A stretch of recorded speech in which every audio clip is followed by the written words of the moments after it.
And just like that, they were back. Yes. Ooh. So how do we do this? It's been a while. It has. I can't even fucking remember how to do a podcast. I've been doing my own still. Do you at least remember the intro? I remember I fuck it up for you, and then there's all the like the theme tune and stuff to put in, isn't there? And hang on. No. Oh Jesus. Fucking hell, Jesus Christ. We've started the podcast with a chemical weapons attack. I think the sprouts have made their way through. Jesus. So, how do we start it then? Fuck me. Oh, fuck. And we're back. Right, so how do we do this? Welcome. Do you want to do our normal intro? Go on then. Remind me. You just say, and I am the Orbiter after I say my right, okay. Right.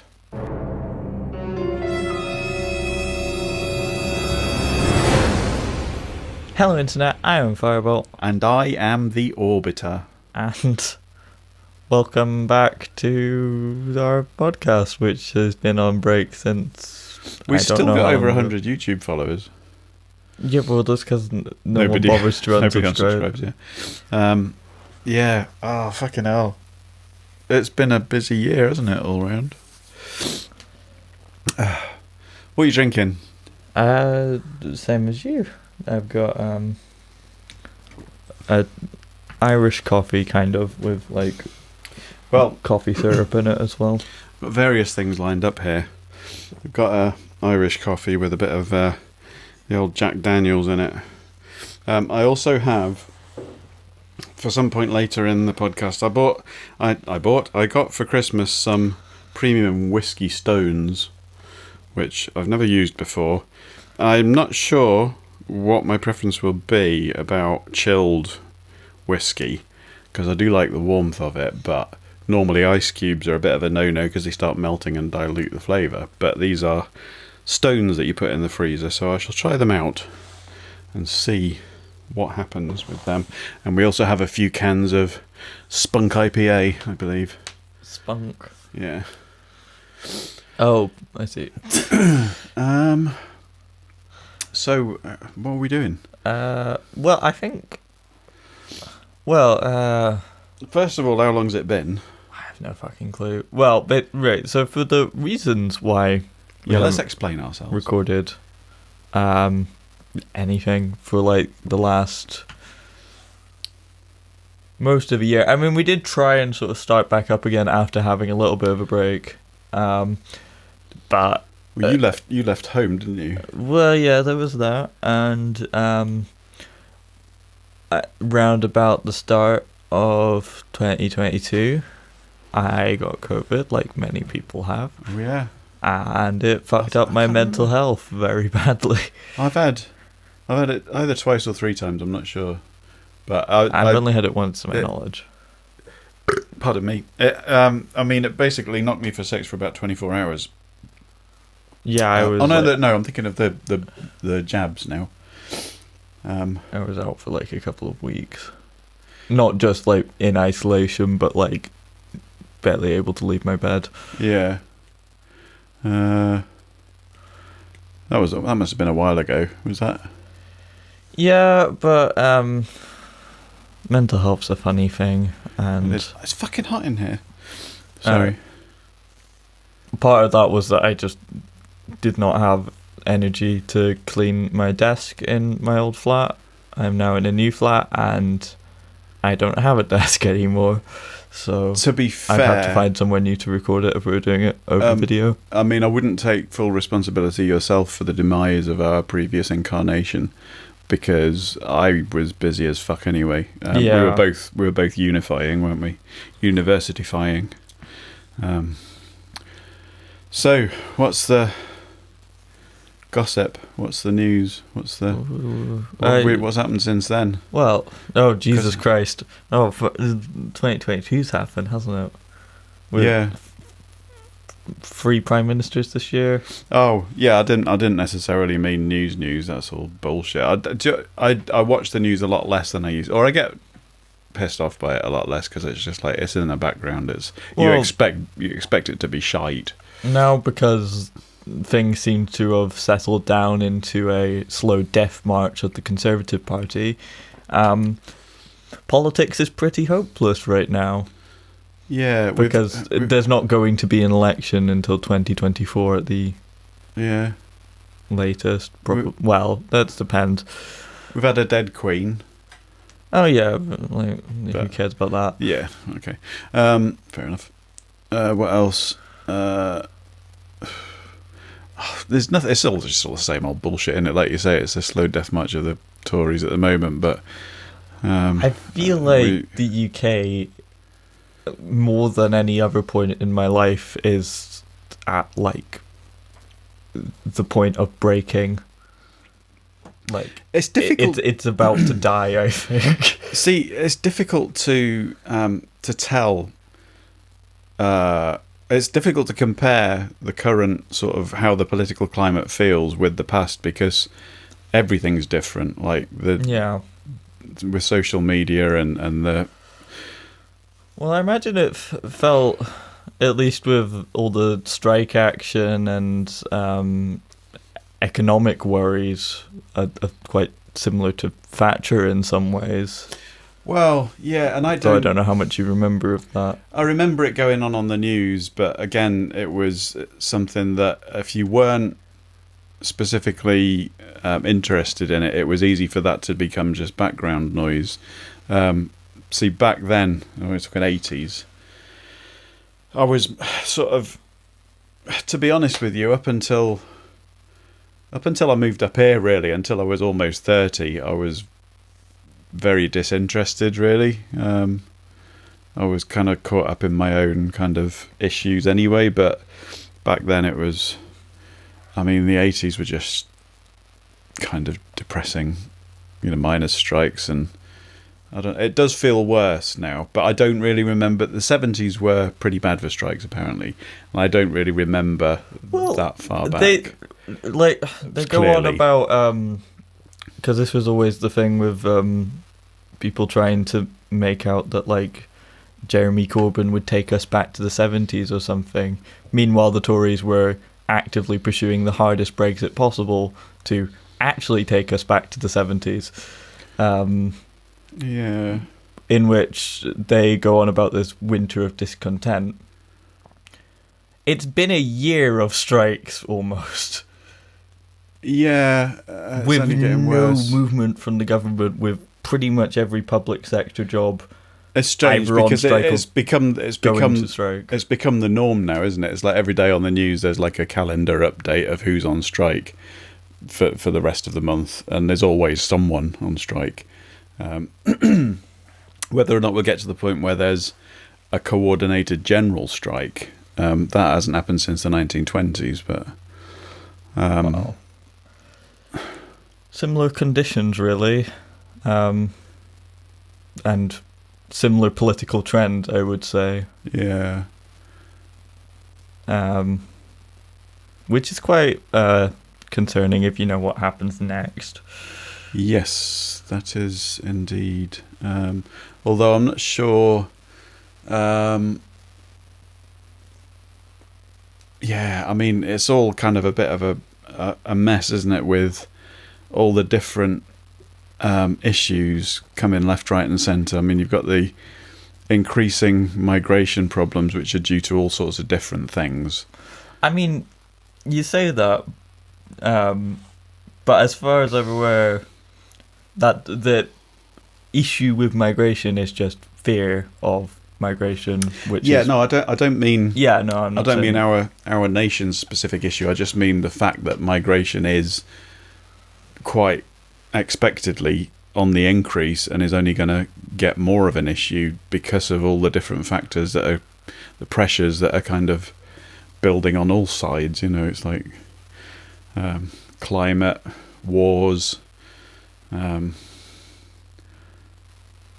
You can't politics, think of a third fish. climate, wars, and politics. It's basically, I mean, that's kind of it's all a big mess, really, isn't it? That perfect storm. That's the words I'm looking for. Yeah, it's hard to see where it's gonna go. But I mean, from my perspective, at least in the 1980s, you had political leaders that actually backed the strikers, and so you had some solidarity from someone rather than just a few MPs from the Labour Party that now back the strikes that don't go anywhere near the front bench. Yeah, it is. I mean, it's to the point now where, unless the Tories somehow miraculously recover, which they have before, so it wouldn't actually surprise me if they still win the next election somehow, the Labour Party's actual policies aren't going to change that much, especially on things like immigration. They'd do the same inhumane policies, just a little bit less stupidly. Yeah. And in terms of cracking down on unfair protests, anti-democratic protests, like they seem to change what language they use to describe to one of our basic fundamental rights in a fair and free democracy, to make it justified because someone's been inconvenienced, which is a kind of the sort of gist of what our political situation is now. Some people are inconvenienced by other people actually wanting to change something and make something better for themselves, they punish the working class. But don't you feel like it's all kind of linked to the same kind of sort of atmosphere that's been engendered by the divisive nature of media in general, not just social media, but that there is just no tolerance anymore, like, for anything. It's like that's not what you, not you personally, but what you kind of, I mean, it seems to me that the people that are always going on about snowflakes and woke agendas and stuff like that are the people that are doing the complaining. So it's kind of, well, you know, you kind of, you're doing the same thing. When people complain about being inconvenienced or being offended or being kind of just scapegoated or whatever, it's all like, can we not just live and let live and stop being arseholes to each other, you know? Yeah. It's so weird because I mean, possibly someone from outside the UK may be listening to this, and if you know anything about the state of the UK right now,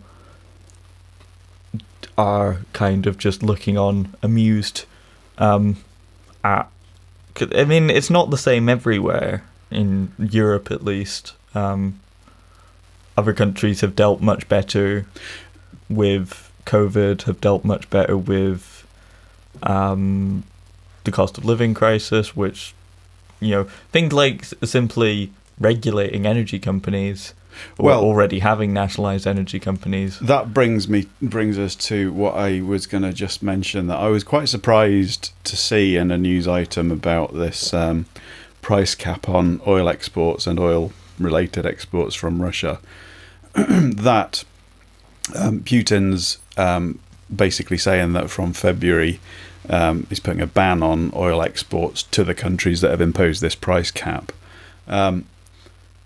But that, I didn't realise that's essentially just the European Union and Australia, according to the news article I read today in The Guardian.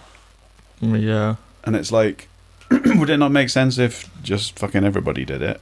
It's like, what's the point of a price cap if, you know, I thought the whole point of the OPEC cartel was to set prices on a global basis, not... Yeah, but Russia's, I think, an observer member of OPEC, and no countries in the EU are part of OPEC as far as I know. Yeah. I mean, it's a cartel for a reason so that they can jack up prices for as many people as possible. But there's some countries that kind of don't care as much about the war in Ukraine as the EU would, because it's not really that relevant to them. Like, India's kind of just gone like, could you not? But like, also, if it means that we can get oil cheaply because no one wants to buy it off of you. Sorry, I just found that fucking amusing the way you said that. Oh, this was the thing, because I think this is the... I don't think we recorded one after the invasion started. Apparently, the Chinese government asked if they could hold off the invasion until after the Winter Olympics, because that was in China. All right, okay. Yeah. Was that not the same Winter Olympics that Russia wasn't allowed to attend as a competing nation, as an official competing nation? That was for different reasons, though. Yeah. But it's all. I mean, they always manage to twist it back to politics, don't they? Like, I mean, whoever it suits their needs to do that for. I'm going to get my stones out. Hello. So, yeah, what else is new? I mean, how many shall I get? Do you think? No. Oh fuck! I've dropped one on the floor. They're like what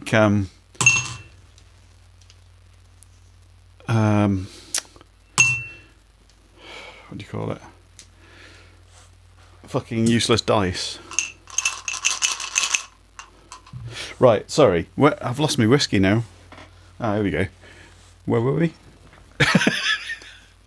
Well, you said what else has happened or something. I mean, is there anything news-wise that... Yeah, go on. Just... Oh, fuck. Didn't think there was anyone crueler or more incompetent than Priti Patel. Are you talking about Suella now? Yeah. Yeah.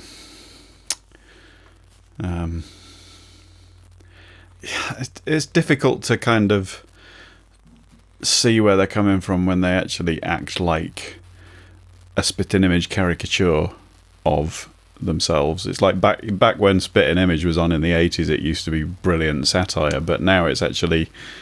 It wouldn't work nowadays because it's it is back on now and it's kind of shit. Yeah, well, it's just like holding a mirror up, isn't it? It's just, I mean, the news itself is kind of...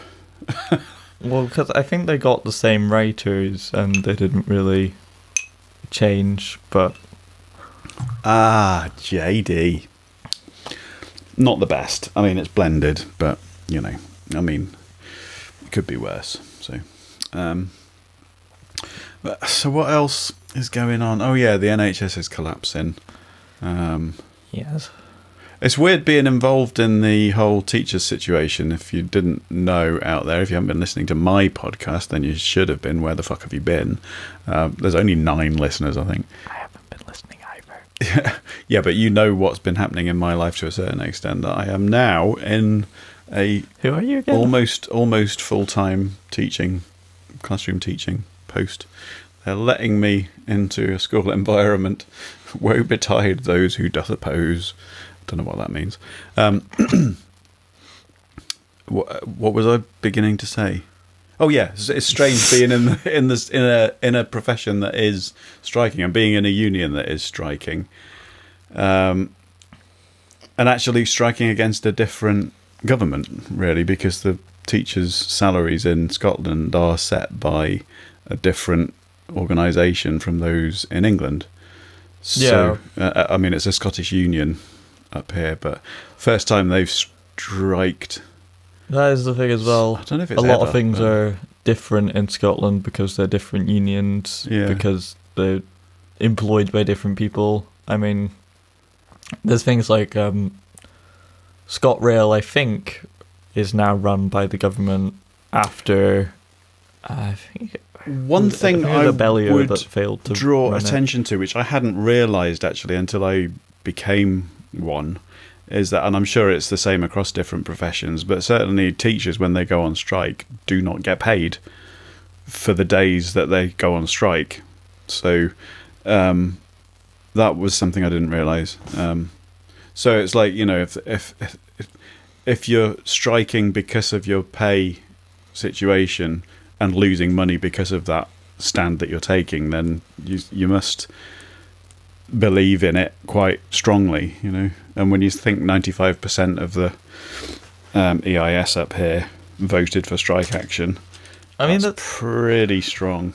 The your media always harping on about, these union bosses are trying to hold the country to ransom. It's like, well, they're just representing the members of their union who overwhelmingly vote for strike action. Well, that's it. I mean, for my personal circumstances, because I've only just started in the profession, my income has gone up considerably from what it was before. So I'm not feeling the squeeze as much as I might be if I've been in the job for a few years. But at the end of the day, I see it as a responsibility, really. If 95% of my colleagues have voted to take strike action, then I'm pretty obliged to kind of support them in that. Yeah, it's about even if it doesn't solidarity, really. Yeah, but that's got nothing to do with union bosses. That's me having respect for my colleagues. That's the whole idea of a union. It's the people. It's not a leader. It's the people. But yeah, the media, I suppose, and the government would like to paint it as an evil dictatorship kind of situation, rather than, well, this is what the public... headlines of the Lynch who stole Christmas, that sort of thing. Yeah, it's like, well, actually what you're saying is that 95% of the teachers that are in the EIS are mean bastards, which is not a very nice thing to say, so fuck you. Well, people change it depending on the profession. Because, sometimes they're like, oh, well, yeah, I think nurses should be paid more, but, these rail workers, they're just causing me inconvenience rather than... Yeah. I mean, some people are still like, oh, well, you do a job that saves lives, so you should keep doing that even if you're getting paid fuck all to do it. Yeah. And being overworked to, 12-hour or more shifts, which should be illegal, really. The system is...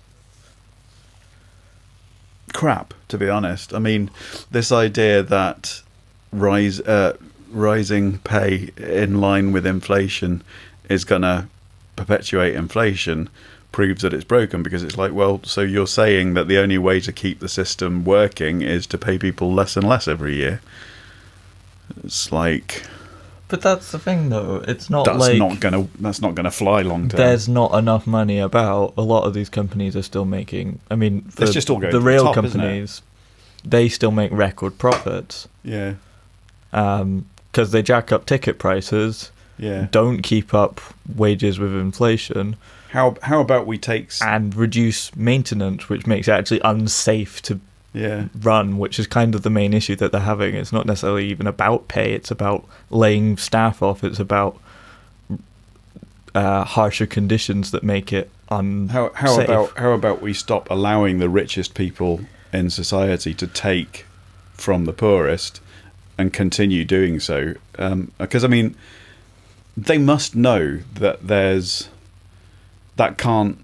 not sustainable in the long term without some form of societal collapse or revolution, because it can't work. Logically, it can't work to be draining money from the public to line their own pockets. What is the logical conclusion of that? Either it takes more and more control to exert more control and basically turn into a dictatorship in order to control the population, or the population rise up and overthrow. It's been the same system. Shit for centuries, but now it's automated. Yeah. And the Do you know, way information spreads, it also means that propaganda can spread a lot more effectively. It's really quite scary when you think about, because I've read, I don't know if I've mentioned this before, the future history stuff by Isaac Asimov, and towards the sort of early part, it goes like centuries and eons into the future, the whole thing, but in the kind of near future, talking about sort of AI development and basically the emergence of a global artificial intelligence which basically plots and manipulates the future of humanity, not necessarily for evil ends, but to a particular kind of framework, if you like, to kind of optimize human experience. It's like there's this whole idea that what is actually going on now. It's like economies. It's like nobody's actually in charge. Nobody's actually directing anything. Nobody's designing what's happening. It's like everybody's just trying to ride this system that's emerged. A bit like kind of Matrix type stuff, that, you know, this is the framework that we live in, and people are just trying to manipulate it to their own advantage. Yeah. And it works for those, that technique works for those that have and get more and more from their tactics, but it doesn't work for those who are lower down, you know, the workers and the proles. I mean, kind of the sort of problem, and it's kind of a problem with many systems that have existed historically, is the people with the power to change anything aren't really fully held accountable to anyone, really, and so just change it consistently to be better and better for themselves at the expense of others. But I suppose the thing is that now the people that have the power to change anything collectively has changed with the advent of the World Wide Web, that actually mass movements and mass opinions can change things where they couldn't have done before. So actually it's worth a power that be, or an individual that wants to try to manipulate the future of society, to manipulate information, basically. I mean, that is an interesting thing when you think that, like, in centuries to come, you know, we are in basically information wars at the moment, aren't we? Yeah, but you've got the UK is notoriously bad for this sort of media empires. I mean, Murdoch's probably the most well known, who, you know, owns several very popular newspapers, online sites and stuff that all say some version of the same thing, or at least something that, I mean, it's kind of the thing with a lot of news things is it's millionaires paid by billionaires to keep you from thinking you can do anything, or keep you from wanting to do anything.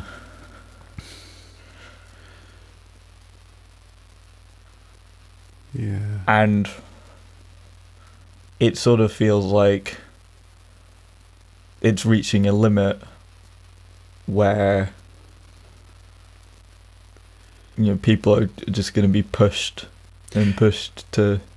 That's the problem, isn't it? It's a direction rather than... It's not... I mean, obviously where we are is not ideal, but the more worrying thing is the direction, and the fact that there doesn't seem to have been a change, or even much of a slowdown in the... That's kind of the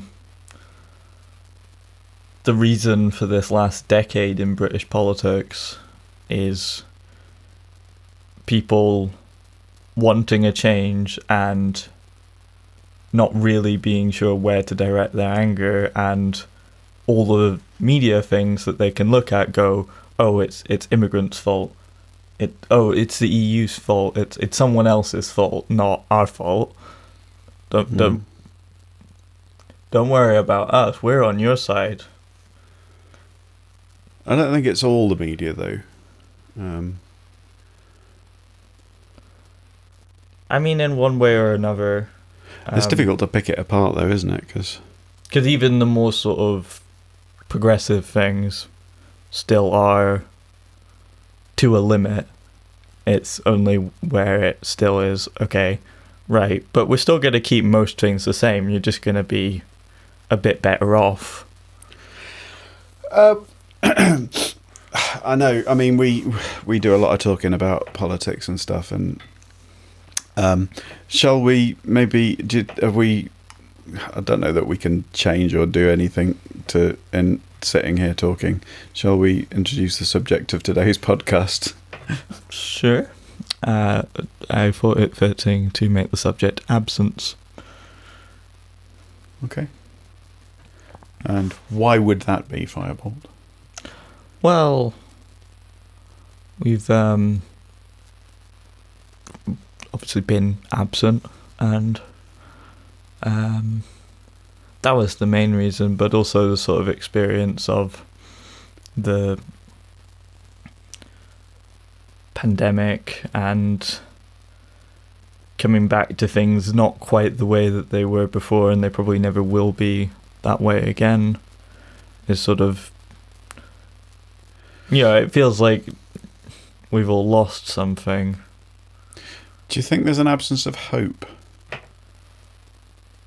I mean, some people definitely maintain hope. I think a lot of the people striking have to maintain some sort of hope that something will change. I mean, it's kind of, there's no other option at that point, where you're at the point where you are giving up working days that you would be paid for the chance that you might be paid better in the future.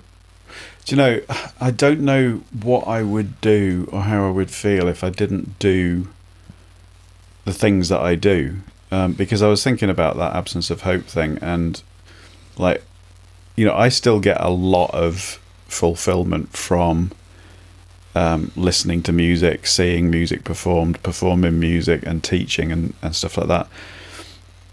There's a lot of people that don't have that creative outlet, if you like, and even for a lot of people that we know, thinking specifically about the After Dark network, that there's a lot of people in different kind of professions and jobs and situations, but they do have a creative outlet that they pretty much do for nothing, because I think just doing things for other people because it feels good to do things for other people is a really noble thing to do. But there's a lot of people that will be stuck in jobs where, I don't know, how the fuck do you live with yourself when you're a politician? I mean, I don't want to get back to politics, but it's like I'm trying to think of the kind of lives that people have to lead. I mean, if you didn't have to make a living and you could choose whatever you wanted to do without don't having ask to me work. This question, because I've no fucking idea. No. I mean, I'm telling you, you would still want to play music. Oh yeah, for other people as well. Yeah, well, I mean, that's and you might still want to also teach music. I do that bit for free. I always say that when I do a gig, the money is for the expenses of actually doing it, and for the back work, the setting up and the breaking down and the time and stuff like that. But actually the playing, the music itself, I do that for free because I enjoy doing it. Yeah. And there's a lot of things that people just do, I think, because they're people must always worried about their financial situation. But people must get a buzz out of all sorts of different things, not just creative things, but like, even if you work in a factory, you're making something for people. If you work in a warehouse, you're facilitating the delivery of things that people use in their lives. I mean, you might not think about it that often. You might just go through the motions and do it. And I think that's the thing that I would struggle with, is if I ever got to the point where it was simply work to survive, just turning up. But some people like that, for some people it's preferable to have that time between when they start and finish work as their work day, and then the rest of the time they just switch off and live their lives, if you like. Whereas for me, the living the life part is actually when I'm out working. It's the being at home dealing with all the mundane sort of everyday sort of admin and housework things that is the part that is most stressful to me. But then even that, you kind of think, well, yeah, but you're kind of building an environment for yourself and your missus. My wife. Pardon me. I mean, yeah, I suppose some people would you might call to it tie communism. it back in, feel the absence of structure, basically.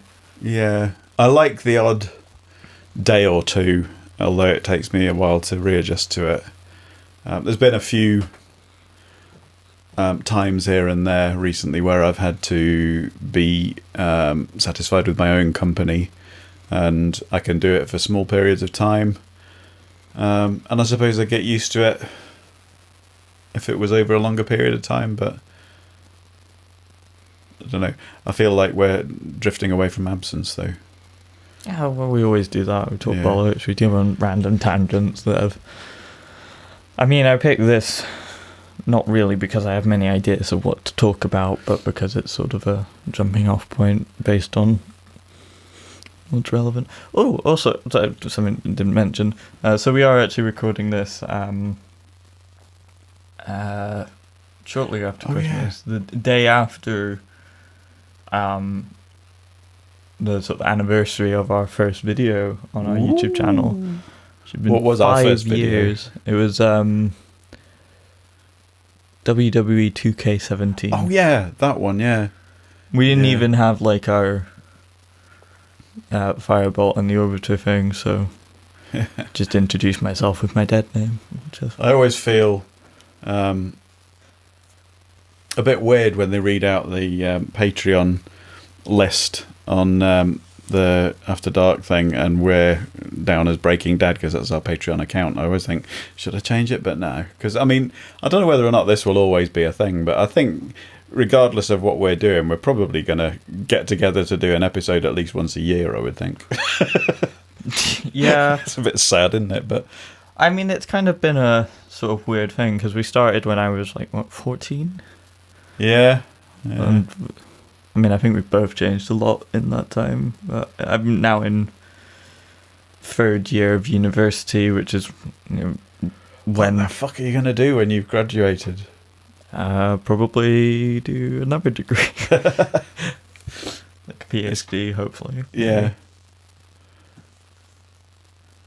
I mean, a master's is part of the degree I'm currently doing, so yeah. unless because as far as I understand, up until actually starting, basically what's the 5th year of an integrated master's, you can just cut off the 5th year and just have the bachelor's degree.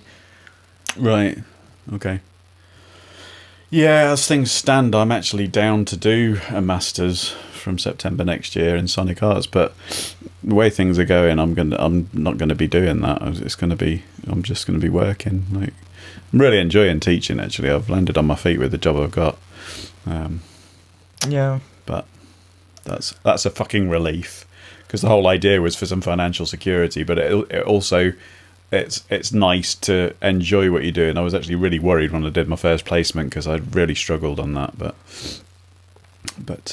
no, loving it now. I mean, I guess that's quite short term, where what that placement? is Yeah, a temporary thing, and the kids know that as well. yeah. I mean, this is temporary what I'm doing now, in the fact that the contract's only until June, but I'm pretty sure that they're going to be doing everything they can to extend that and keep me on, maybe make it permanent. But yeah.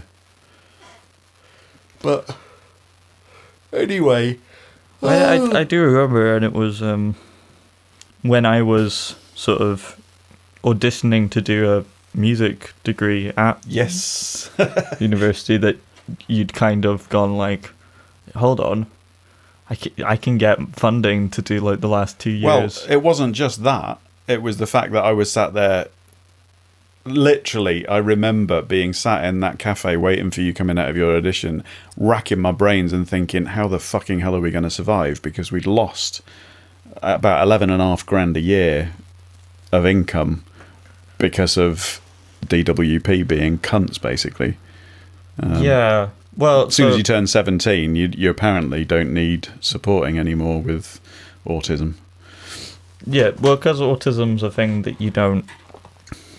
it's not a condition that you lose over time like you can with some, say, long-term injuries or other things. But that should be a lifetime award once you've gotten the award in the first place. But which was the rules under disability living allowance. I think we've discussed this before, but they changed the name to personal independence payment, so I got reassessed when I was an adult, and they decided, no, you're no longer autistic enough to be considered an adult, so to be considered disabled. Yeah. Which is bullshit. Yeah, I mean, obviously we'll have that sort of conversation, but I would certainly think it's worth thinking about the situation going forward. I mean, I could use the money because I think it's now under Scottish government being transferred to jurisdiction. Scotland. Yeah, but actually, I'm going to bring up something fairly contentious, which I was surprised you didn't actually bring up in the news, but it's rearing its head as a potential constitutional issue. Oh yeah, I don't know if this has been resolved. Yes, that would be a very interesting fight. If you don't know what we're referring to, basically in Scotland, the Scottish Parliament has finally passed the Gender Recognition Reform Act, which basically what it actually does. I mean, they started the whole consultation process back in 2016, so before this channel started, and there's been, I think, 3 public consultations, during which none of them there was any substantial evidence provided to the contrary of what the actual proposals were, in other than minor details that either improved it or just gave more clarification to it. But basically what it does is, to change your legal gender in the UK in general, you need a gender recognition certificate. Previously, to get a gender recognition certificate, you needed to have, before applying for one, have lived a year in your acquired gender, which the requirements for are weird, to say the least, because sometimes people get rejected on spurious reasons. And then after that, live for another year in your required gender, mean that you'd have to wait 2 years just to change basically a letter on your passport or any other legal documents, lets you get married and die as who you are, basically. Things like that. Mm. And it also requires medical evidence and everything like that.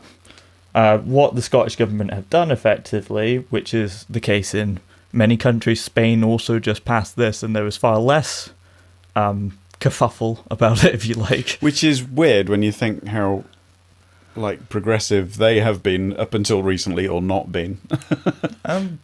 Spain's actually among the best in Europe on LGBT rights now. But having said that, I mean, I don't know if it's something that's been recent, but their age of consent was only 13 up until recently. I think that's now changed. But the other thing is they've been a dictatorship until quite recently.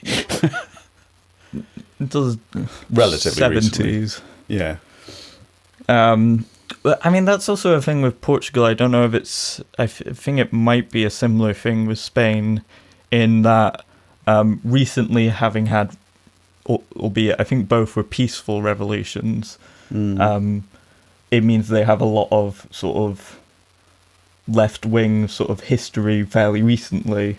Yeah. Because a lot of the revolutionary things would have been left-wing, which means in Portugal most of the political parties are referencing socialism in some way. Is this... I'm totally derailing things, but because you were going somewhere, weren't you? Oh yeah, the UK government has threatened to step in, haven't they? Yes, so they threatened to do what's called, I think, a Section 30 order, which allows them to overrule the Scottish Parliament on reserved matters. And I think it's generally agreed that this is not one of those reserved matters because it doesn't really actually affect anything in the rest of the UK. Well, there's all sorts of... Well, is it? I mean, is it basically? Can I just ask if you know? But I'm assuming that the reason that this is something that the Scottish government can decide on is because of it's a health issue, and the NHS Scotland is devolved. Well, it's not actually related to health, as far as I'm aware. I don't know what jurisdiction it comes under. Perhaps justice. Although, having said that, even before devolution, the age of consent for marriage was different in Scotland, wasn't it? Yeah. Which is not exactly the same thing, but it's, I suppose, in a similar ballpark in terms of, well, I don't know. Gay marriage wasn't legal in Northern Ireland until, I think, 2019, and that was only because the Northern Irish Assembly wouldn't meet, and so the UK government was able to, like, vote on things in... including abortion, and aren't they absent at the moment as well? Yes. Well, basically, so the absence of this the is Irish government. thing. I've linked it back to the podcast. This is another thing that might cause. I mean, it's kind of what happens first: Irish reunification or Scottish independence. I think both are inevitable at this point. Do you? I was going to ask you about it, harder unionists. I was going to ask you about that because I saw an Ipsos poll recently that put Scottish independence as 65% for. Ooh, that's high. Yeah, exactly. That's the highest I've seen. I don't know. I mean, you see a lot of kind of survey stuff that you think you have to take with a pinch of salt, but Ipsos, I think, are up there with Mori, aren't they? And do they not run the Mori polls? Yeah, I think so. Yeah. So well, Sinn Féin got the most seats in the last election, and that's kind of something that Northern Ireland as a thing was designed never to do, because it was specifically designed to have a Protestant majority with the most territory as possible. Yeah. And so now they're at this point, it's like, oh shit, the Sinn Féin, the Irish Republican Party, kind of, for, well, I mean, any Irish party I think is an Irish Republican Party, but the Northern Irish Republican Party is now the biggest thing. And there's a few others that don't really take a specific stance on reunification or staying in the UK, and you're kind of just like, can we just get along? Yeah, it's just a fucking... that was what I was going to ask. Do you think independence is going to happen? Northern Ireland at least has the thing where, because of the Good Friday Agreement, they are allowed to hold a referendum whenever they want without interference from the UK government. But the Good Friday Agreement's pretty much in tatters now, isn't it? Yeah, but that would be quite a serious... that's quite a serious specific... That's a central tenet, isn't it? It's not just like some... I mean, the sort of point that the Scottish government was making in the Supreme Court case, which you may or may not have... I mean, I know has that gone as far as it can? Yeah, well, they've ruled that the Scottish Parliament does not have the power to hold a referendum without approval from the UK government. But it can't go to the ECHR then, that one? For those who don't know, that's the European Court of Human Rights, which is not part of the European Union.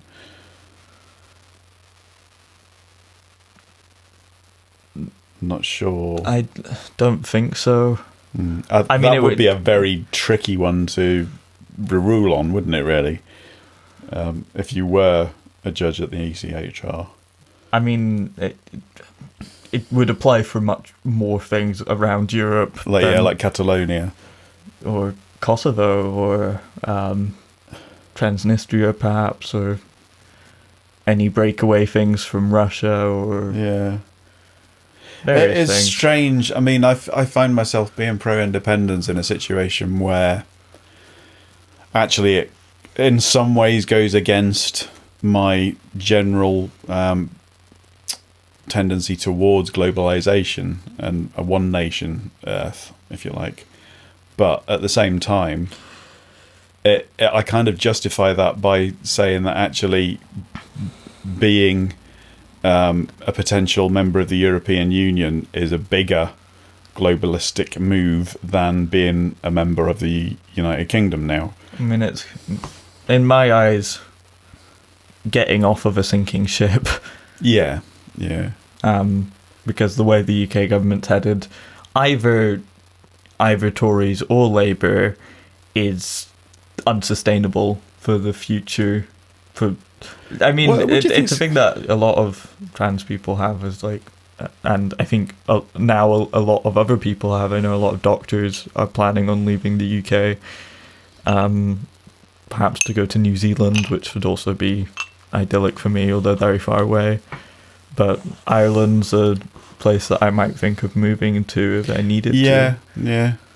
As well as like plenty of fairly progressive places that have a high amount of English speakers, like the Netherlands or Denmark. I find it interesting, actually, because my brain just took a couple of steps leap into independence territory and thinking about post-independence, what kind of chances the Scottish Greens would have, because that would be my actual preferred vote. Same. I mean, it's the only political party, but I know that I don't actually have a serious objection to its kind of minor policy differences. But I do know quite a few people that work in the oil industry up here, and actually, even talking to them, one in particular that I spoke to recently kind of balked at the mention of the word oil. That now they prefer to be referred to as the energy industry, because I suppose in whether or not it's a genuine move, there are moves towards trying to make things more sustainable and get more into green energy development and stuff like that. But some of it is just kind of window dressing, isn't it? Just kind of, don't call us an oil company, we're an energy company, because energy is the big issue of the time, and if we're working on a solution to it, then we're not the bad guys anymore.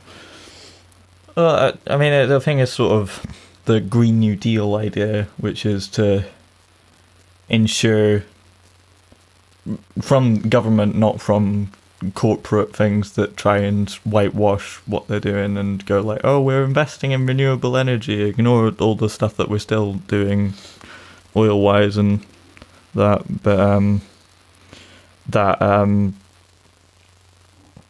you retrain everyone that's been in the energy sector to do a lot of the engineers could just as easily work on offshore wind farms.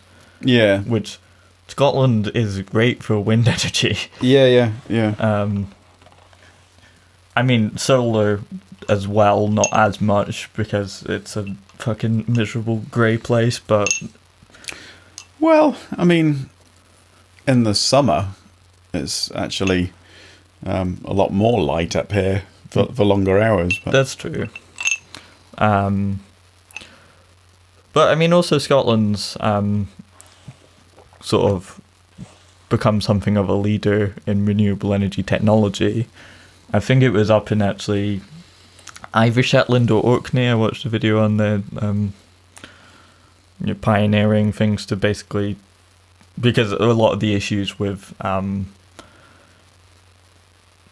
wind and solar that people complain about is like, oh, well, they can't store enough so that it can keep up with the fluctuations in the grid without being sort of supplemented with fossil fuels.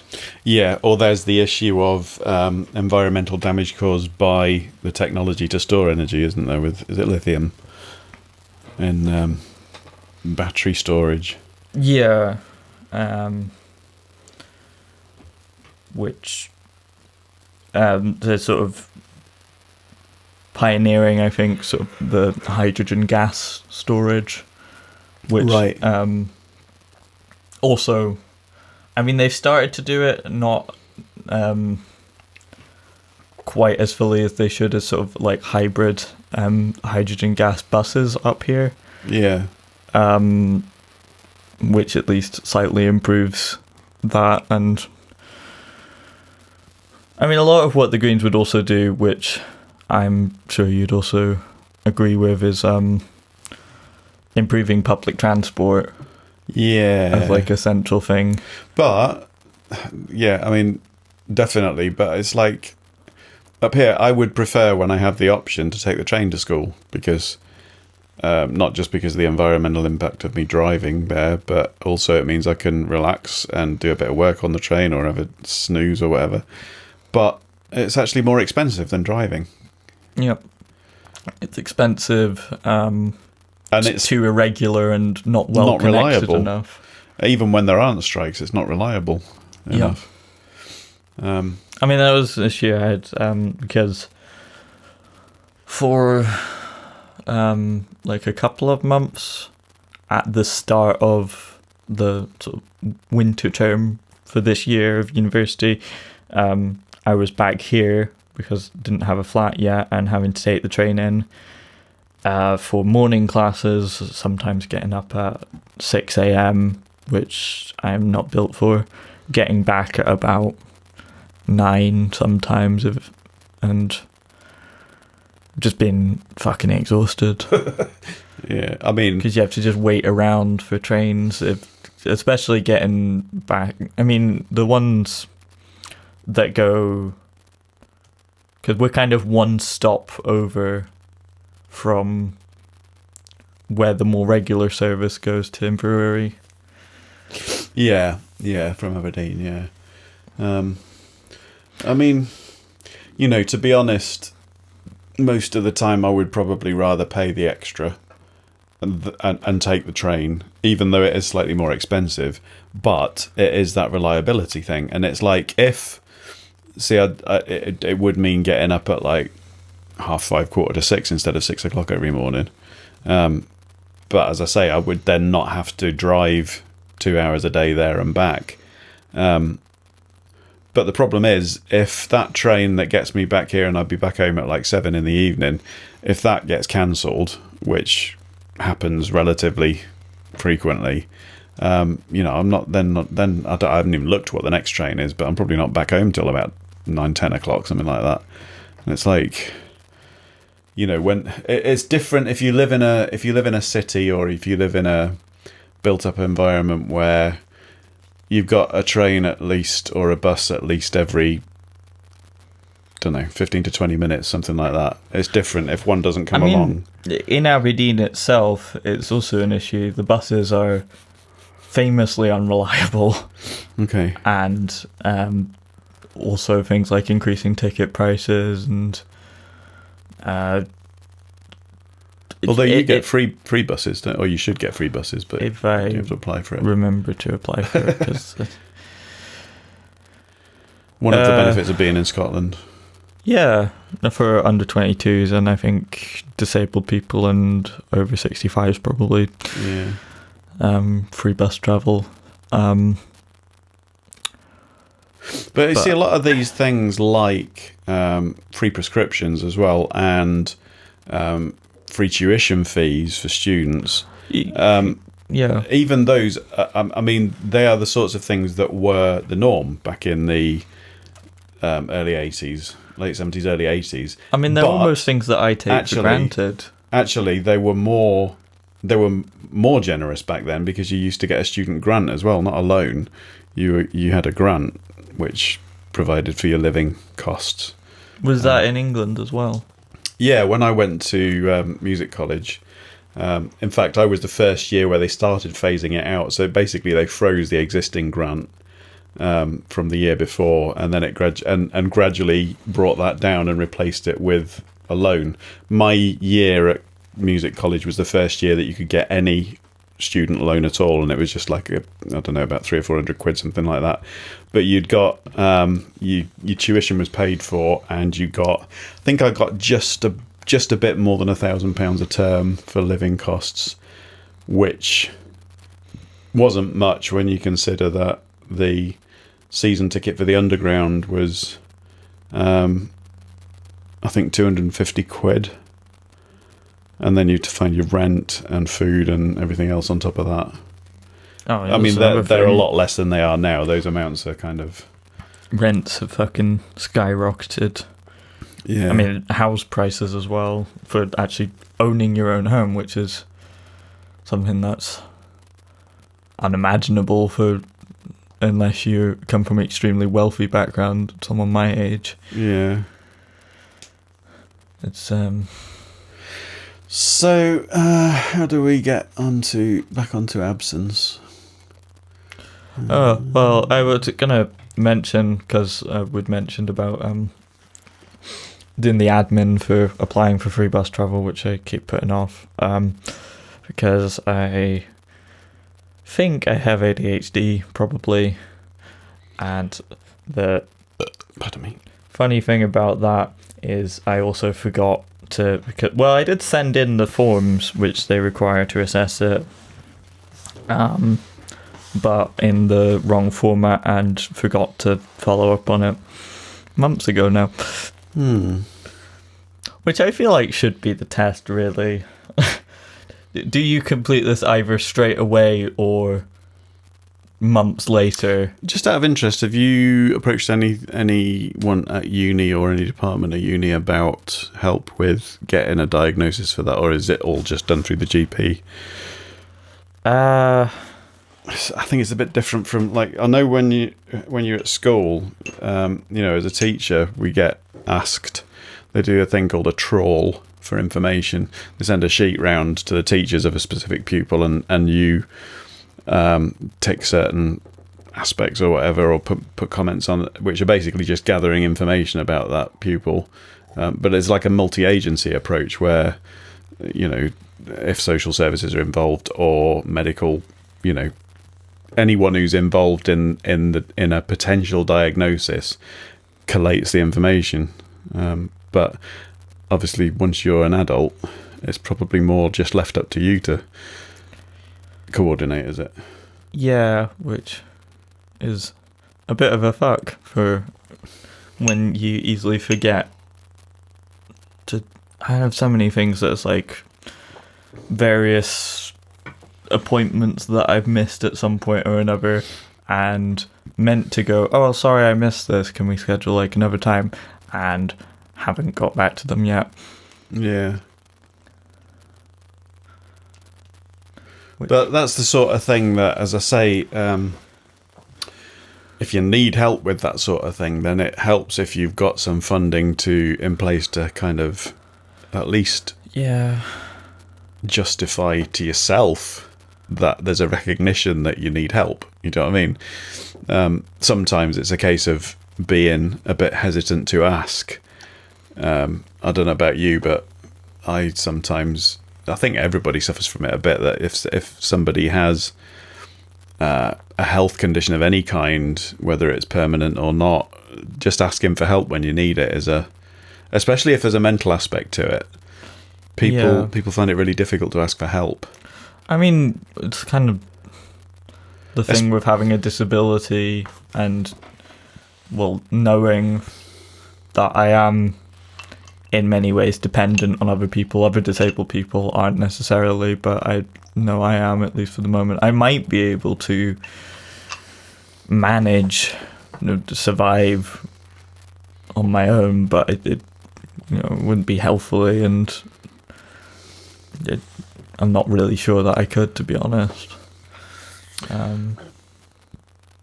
But I mean, some of that kind of mentality of finding it difficult to ask for help, I'm sure, is a product of a society where you kind of it's you're told that the whole sort of strategy of the state is basically to encourage people to help themselves. Yeah, well, Or to force people to help themselves, not encourage, but you know what I mean? It's just kind of, well, you're not getting any help from us, sort of thing. I mean, especially since Thatcher in this country, and since... I mean, it's kind of been the last... Would you mind passing me some spunk, please? It's been... It's a punk IPA. Brew dog. Fiercely defiant and independent. United we stand for better beer. Yeah, well. I can't. Okay. Oh, that's better. I've lost my train of thought now. Chuff chuff. Oh dear. That's got me into chaser territory. But basically, You're trying to get back on the rails. I've no fucking idea what I was talking about, or what the train of thought was. So the absence of offspring in the house. Oh yeah. Here since. Well, yeah. I'm gonna stop being a teenager next year. Hopefully you'll wait until your birthday to do that. But, Grim. well, we were talking mental health, you know. So anyway, you spat on me. Okay. I normally only like that when I've asked for it. Anyway, yes, absence of children in the house. It's been strange at first and nice to have, to be honest with you, it's like little practical things, I suppose, like less washing up to do and stuff. But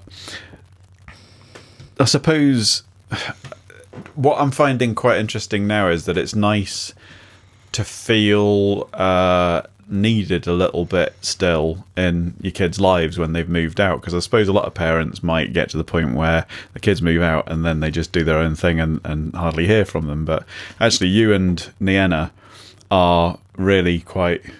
Probably Nienna more actually keeps in touch, but I think the reason you probably don't as much is because of that kind of reluctance to ask for help. But then you do a lot of... I said you do a lot of extracurricular stuff at uni as well, don't you?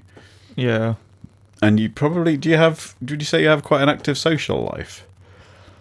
Weirdly, yes, although it's kind of bizarre in its own way. And are you all like weirdos and eccentrics? of the people that I actually enjoy spending time with, and it's not just we happen to like the same things, and I'm not going to say who that's referencing to. Mostly, yes. Yeah. Most of the people that I would call friends are neurodivergent, as it's termed, and probably either autism or ADHD or both, as I suspect I have, and also queer in some way, usually trans and often non-binary too. Yeah.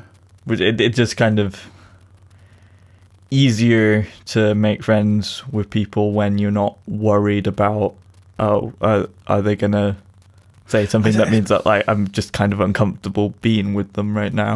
Do you know, just picking up on the use of the word queer, and it did strike me quite strongly that it means something different to different generations, and I know what it means. Like probably a previous generation would have had difficulties with the word gay as much, but I have to consciously register it as not meaning strange, because in my sort of youth, queer meant strange. I mean, they are also mostly strange. Mind people. you, yeah, that's not necessarily even an insult, is it? Because you know the whole I like the Doors song "People Are Strange." Oh, that reminds me. I don't know if you're interested or not, but I'm really quite curious about going to see a Doors tribute band called The Doors Alive at the Lemon Tree in Aberdeen. They come in there. I've seen a tribute band before, and they were very good. That was the Australian Doors show. It's a unique experience. I mean, if not, I'll see if Mum wants to go as well. But yeah, you don't really know much about the Doors, do you? Apart from maybe having heard a couple of songs, or there's ones that do like Relight My Fire. No, that's Take That. No. You're thinking of Light My Fire. Yeah. Well, whatever. Relight my fire. Oh, actually, I was going to try and drop into this. In fact, it was going to be at the beginning. I knew which one I meant. It was going to be at the beginning, but I really wanted to go Return of the Twats. Return of the Twats. Mm-hmm. But I don't know if you know Return of the Mac, do you? No. No, it's probably very 80s, possibly 90s. I can't even remember.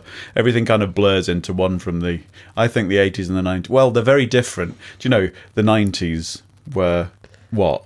What are you looking like that for? I've been rambling for like 5 minutes. Have I? No. I thought I just started. Well, you've been rambling for a while at least. Rambling is going for a walk in the countryside. Mm-hmm. Bumbling through hedges. Mm-hmm. And traversing farmers' fields while he chases after you with a pitchfork going, "Get off my land!" The thing I wanted to get back to, because it's fucking pissing me off, is gender recognition reform things. So there's been a bunch of fear-mongering, and you know the thing that sort of news organisations often do where they're like, oh, well, there's been a lot of controversy around this thing, or like, oh, there's been a lot of debate around this issue, and then present both sides as being equal, as just like, oh, well, you could have either opinion and they're both equally valid things. They do this with climate change, or they at least used to do this with climate change a lot. Yeah. In the face of overwhelming evidence. And they do this with people being transphobic shitheads in the face of overwhelming evidence, who basically just say their opinion and get that treated as something that's do you know what hearing. though? I think there's a fundamental problem which always strikes me, is to do with and I don't know necessarily that it's just a semantics issue. It's just a way of thinking about gender in general. And when I hear people talking about the difference between trans rights and women's rights, it kind of annoys me, because I'm thinking, when people are saying about protecting women's rights, it's like, yeah, but trans women are women. So if you're going to talk about protecting women's rights, you have to include trans women's rights in that.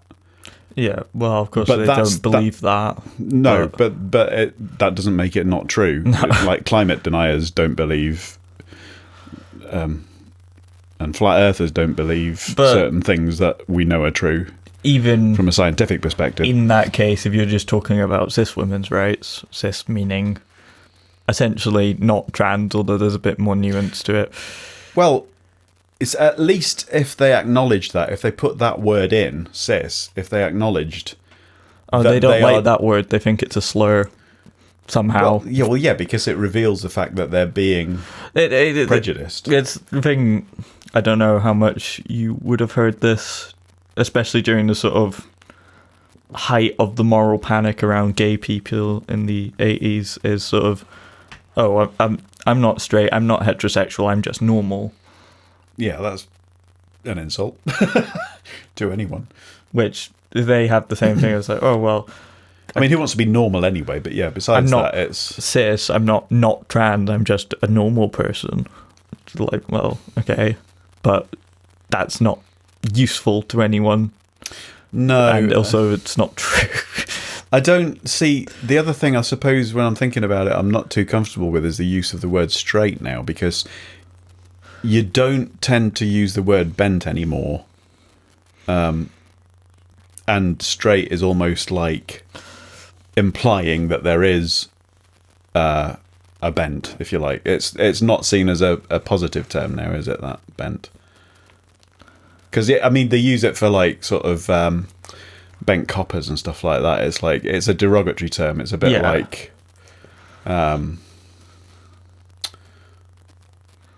bit like black and white having connotations related to it, I suppose. Yeah. But yeah, basically all this shittery, which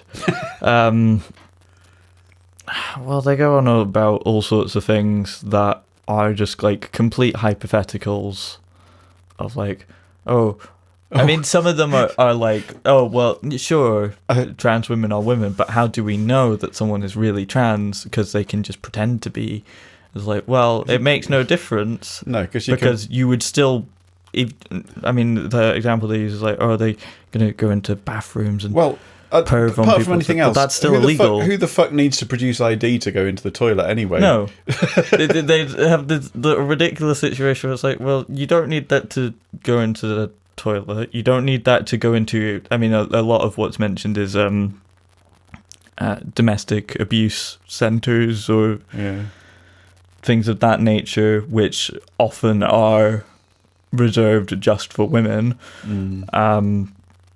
But trans women are usually included in those because they kind of have to be by...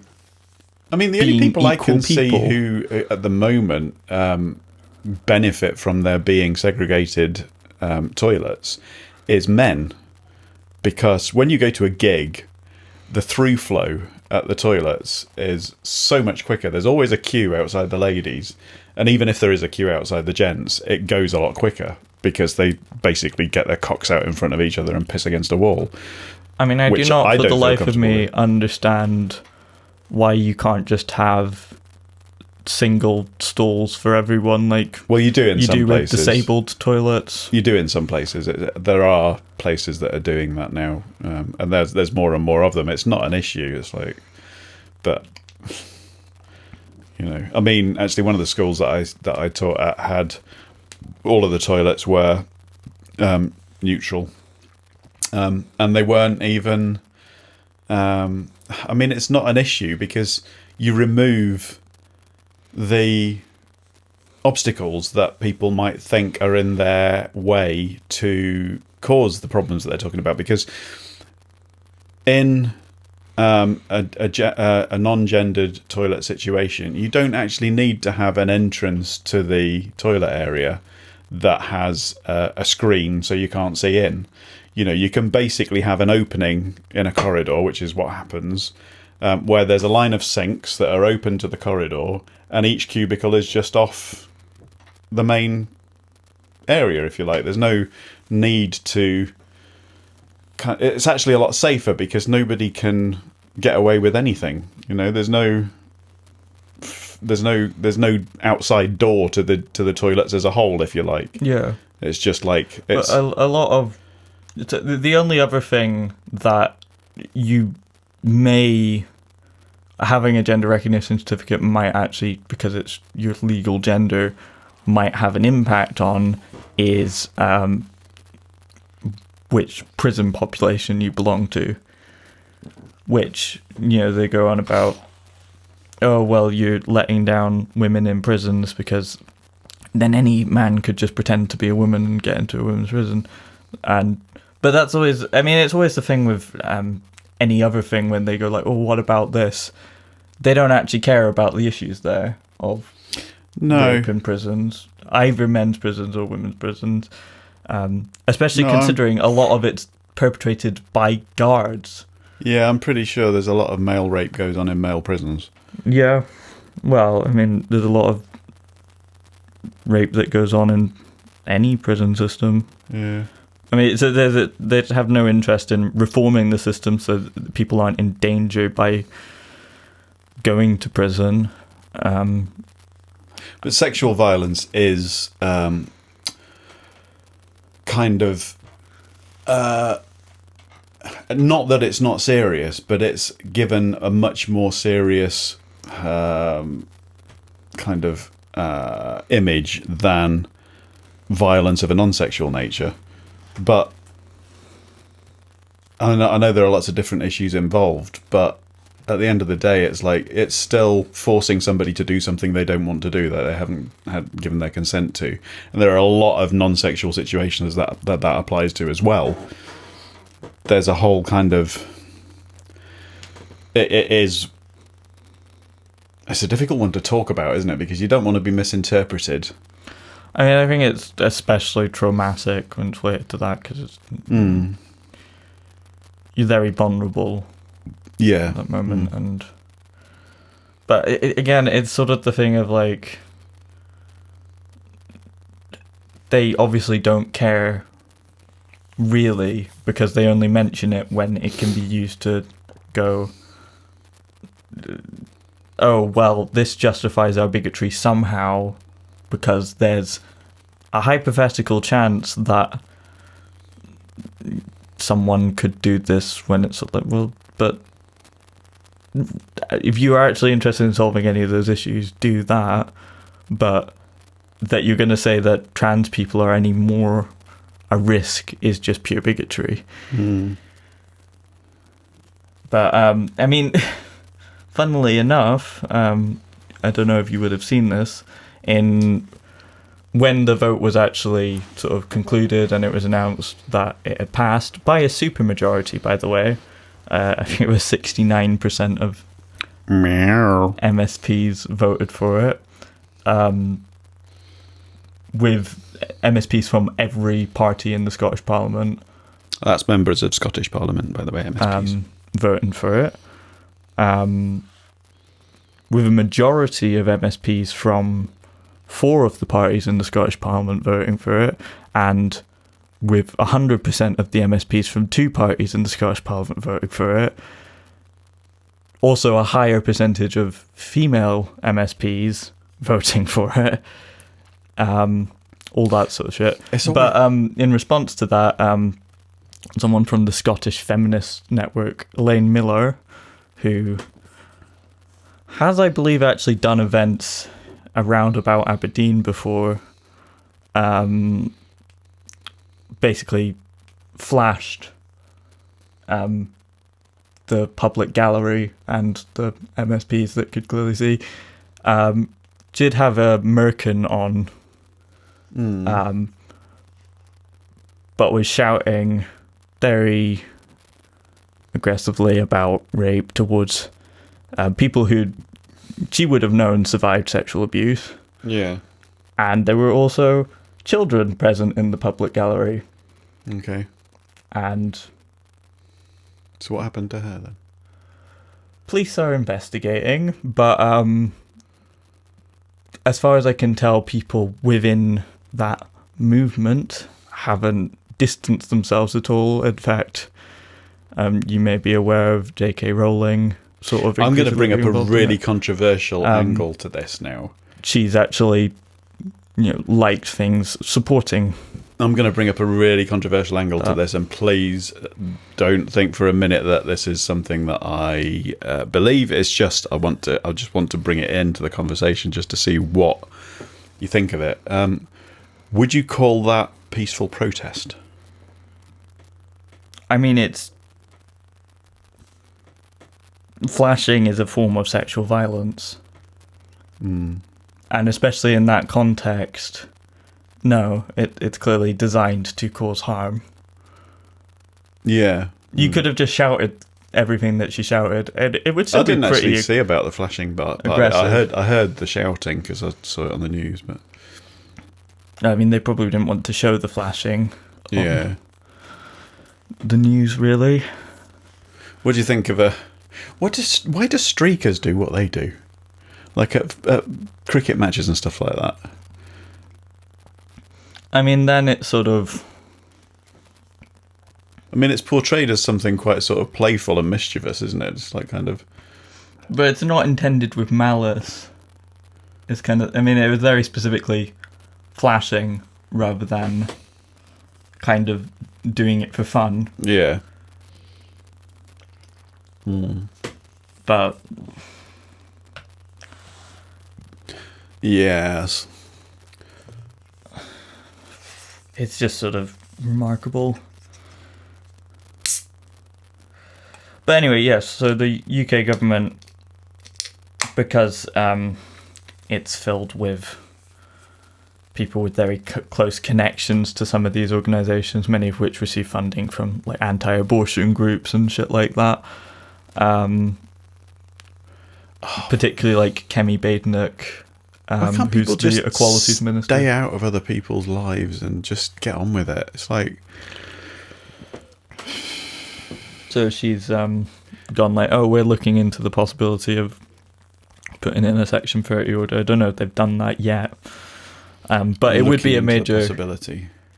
Constitutional issue because as far as most legal experts are concerned, it's not actually something that falls out with the jurisdiction of the Scottish Parliament. I would imagine one of the things... So they would lose that case in the Supreme Court, most likely. Well, apart from anything else, I'm surprised, actually, that it's even got as far as... And it's such a ridiculously small change to do that over, because it really does not affect you if you are not trans whatsoever.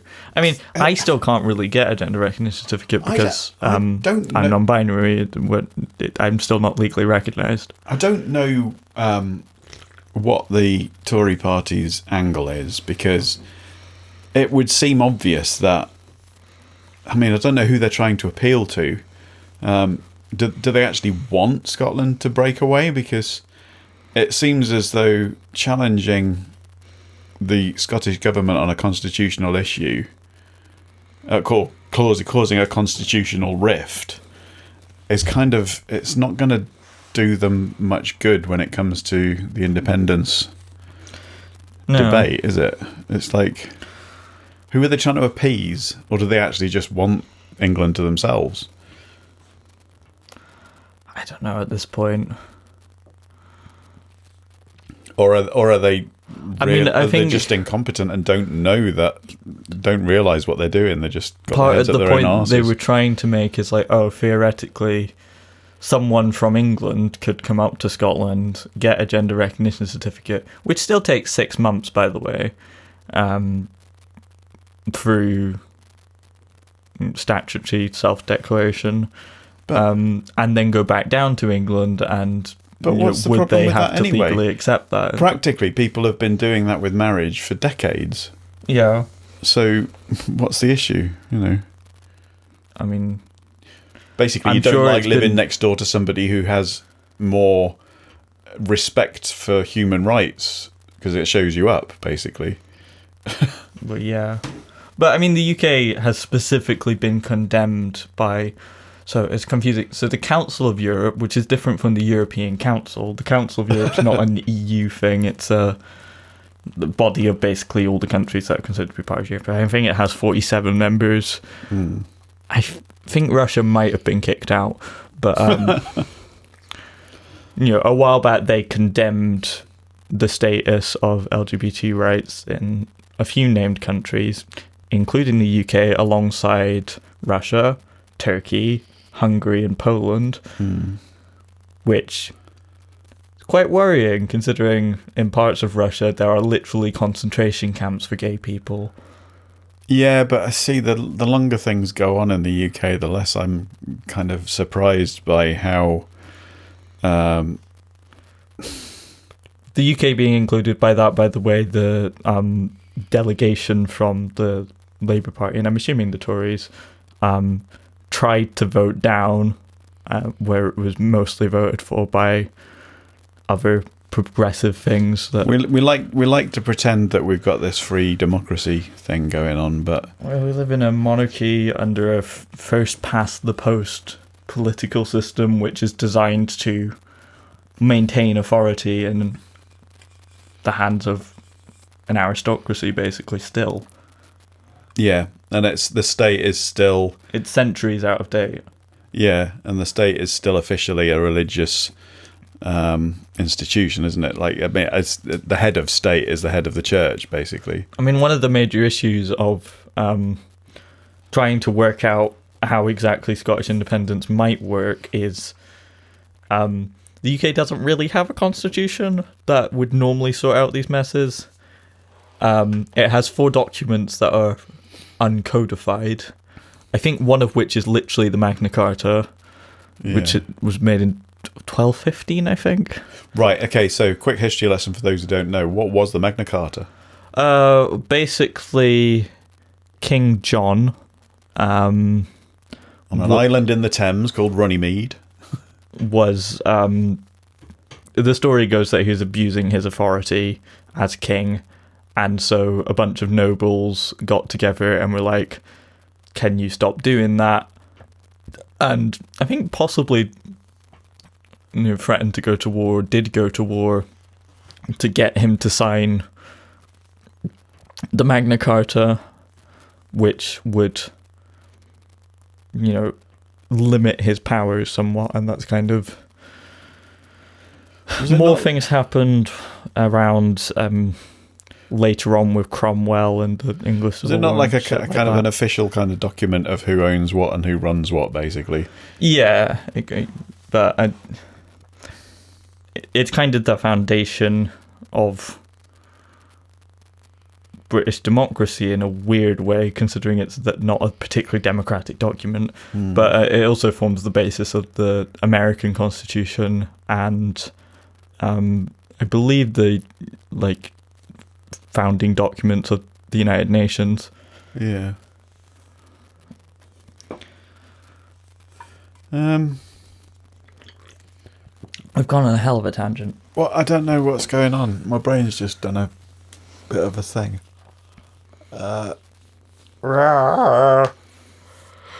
Okay.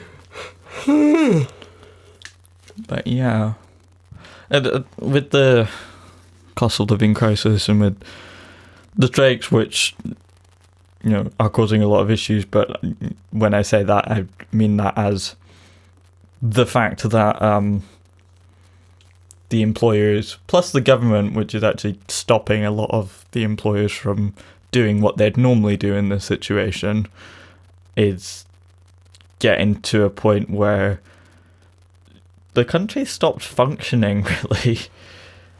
The NHS wait times are beyond ridiculous. People are dying waiting in ambulances for hours on end, sometimes I think days. The waiting list for things like surgery or... Do you know what I think people's reluctance, a lot of people's reluctance is for holding back from a full-on revolution, basically, is that in the very short term it might make things worse before they got better, which I suppose it kind of would, because there'd be a big upheaval.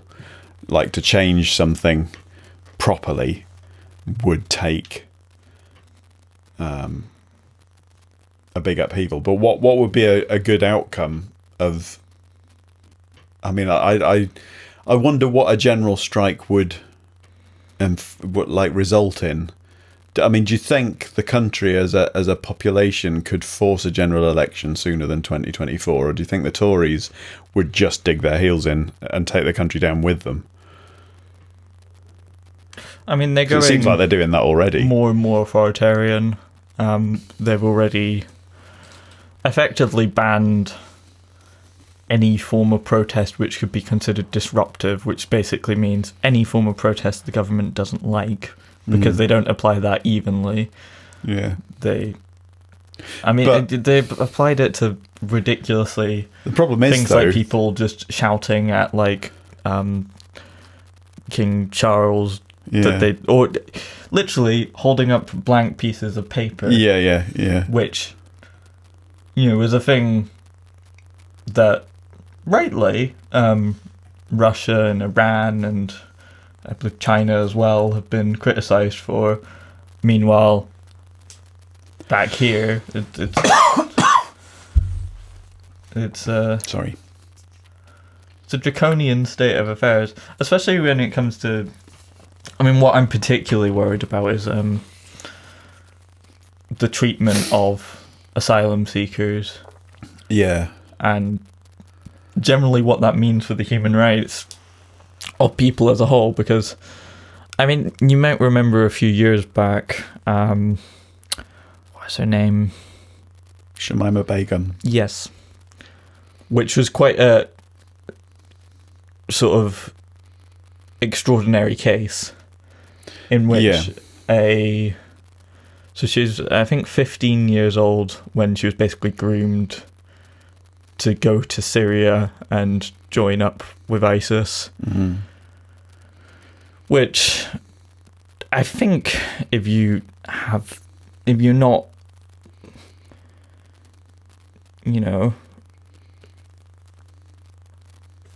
an idiot, that you would see that would make her a victim rather than some perpetrator of terrorism and some traitor to Britain or any shit like that.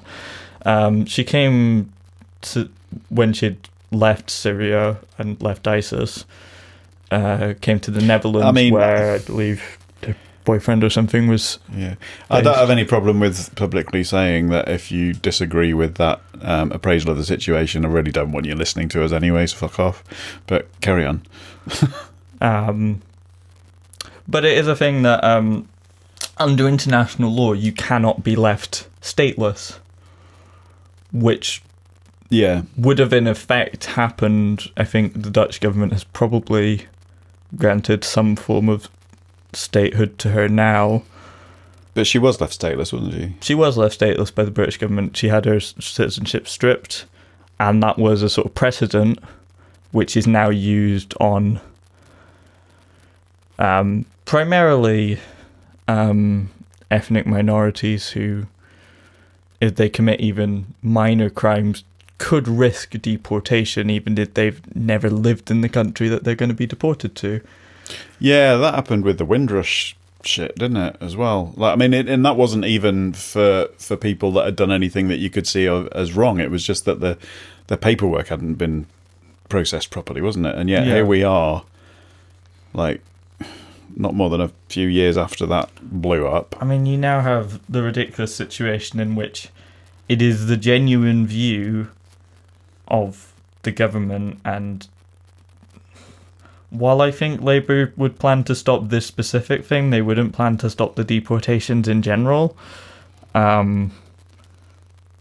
It's to deport people to Rwanda, because that makes sense. Rwanda's a much smaller country with much less economic ability to actually handle a large amount of migrants. They wouldn't actually be taking on that many people for the ridiculous price of it in the first place, and it's just unimaginable cruelty to subject refugees to who've been fleeing war zones, political persecution, all sorts. The other thing as well is I don't get the mentality of a system which just doesn't hide it either. You know, this whole... Well, they go on about, oh, well, if they could make it to France, well, why can't they just stop in France? But they don't speak French. Publicly, I mean, for years, there's been... I mean, it kind of went away a little bit for a while, at least officially, but it's actually, like, blatantly just openly stated as coming back, this whole idea of a hostile environment. It's like, who the fuck... Why are we in a position where it's okay to say that creating a hostile environment is a positive thing for anyone? Well, there have been a few cases where this is genuinely one of the only things of national pride I can really have is Scottish people lying under vans from the Home Office and surrounding them until people who were due to be deported get released. Mm. A lot of people have still been deported secretly during, like, dawn raids, which, I mean, it is. I suppose I can disgustingly understand. Authoritarian. It's like the Gestapo, really. That shit. I can understand that some people might justify this idea of a hostile environment by lying to themselves. I suppose that you wanting to create an environment where people like terrorists and suicide bombers and stuff aren't going to come here. But it's like, do you really think the nature of the environment is going to stop someone like that? the collateral damage that's done by that isn't going to stop anyone. It's not, for a start, it's not going to stop the people you don't want coming and causing the problems. That it's only going to give them more incentive to cause problems. As far and as it's I'm going to aware, throw everybody in the same boat, literally, in terms of most terrorists are you're going to homegrown. Yeah, but you're going to make more terrorists out of that. Well, know? yeah. Well, because I mean, that will be a tool to radicalise people, going like, people in this country hate you. I call that secondary grooming, to be honest. Yeah. You're giving weapons to the people that... But, I mean, it is also the thing is like, well, most incidents of terrorism, at least in the UK and the US, are committed by far-right groups. But they're not called terrorism, they're called isolated incidents or mass shootings or things like that. Yeah. They get called something else. And it's not some big thing like it is if there's a distinct person is absence of common sense. Brown. I don't know whether we can get away with claiming that there is a subject matter for our podcasts anymore. There is an absence of subject matter. Oh, meta. Oh, Jesus. What? Meta. What? The Metaverse? Yeah. And the fucking social media is a shithole, isn't it? Yeah. I don't know why I haven't left Twitter yet, to be honest. Does me no good. And it's just going to get worse and worse. I can't be arsed. I mean, I'll go and delete my profiles and my accounts, but I can't be arsed logging in to do it. I just don't use Twitter. I've got accounts on it, but I just don't use it. Yeah. I mean, I should stop using it, really.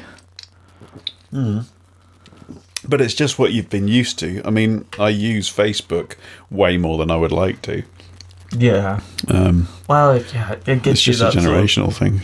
Well, it is an addictive thing by design, because they just keep showing you stuff that you've engaged with before. I'm getting a lot of cat videos at the moment, and so you. Well, I mean, in that case, it's something quite nice. You engage with nice stuff.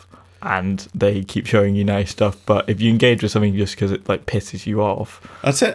I mean, I've not really bothered too much with Instagram. I've never really followed that rabbit hole too much, but I did TikTok a little while ago, and I keep going back to it. And every time I go back to it, I just end up watching Tourette's videos, and it's like I don't know whether it's because there's something wrong with me, or actually, just probably my original motivation was for amusement because I like seeing people swearing a lot and being abusive, basically.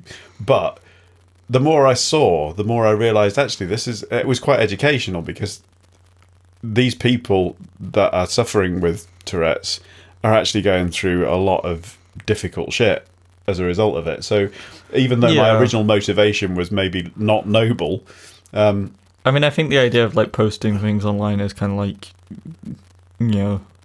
being disabled. You sort of develop your own sort of weird, dark sense of humor. Yeah. Where you kind of learn to laugh at yourself, and in a way, it's a kind of like, I can laugh at me, but you're not allowed to. But by all means, like, it is a way to kind of reach people, I suppose. And you get that with The Last Leg, the kind of humor of Brooker. What's his name?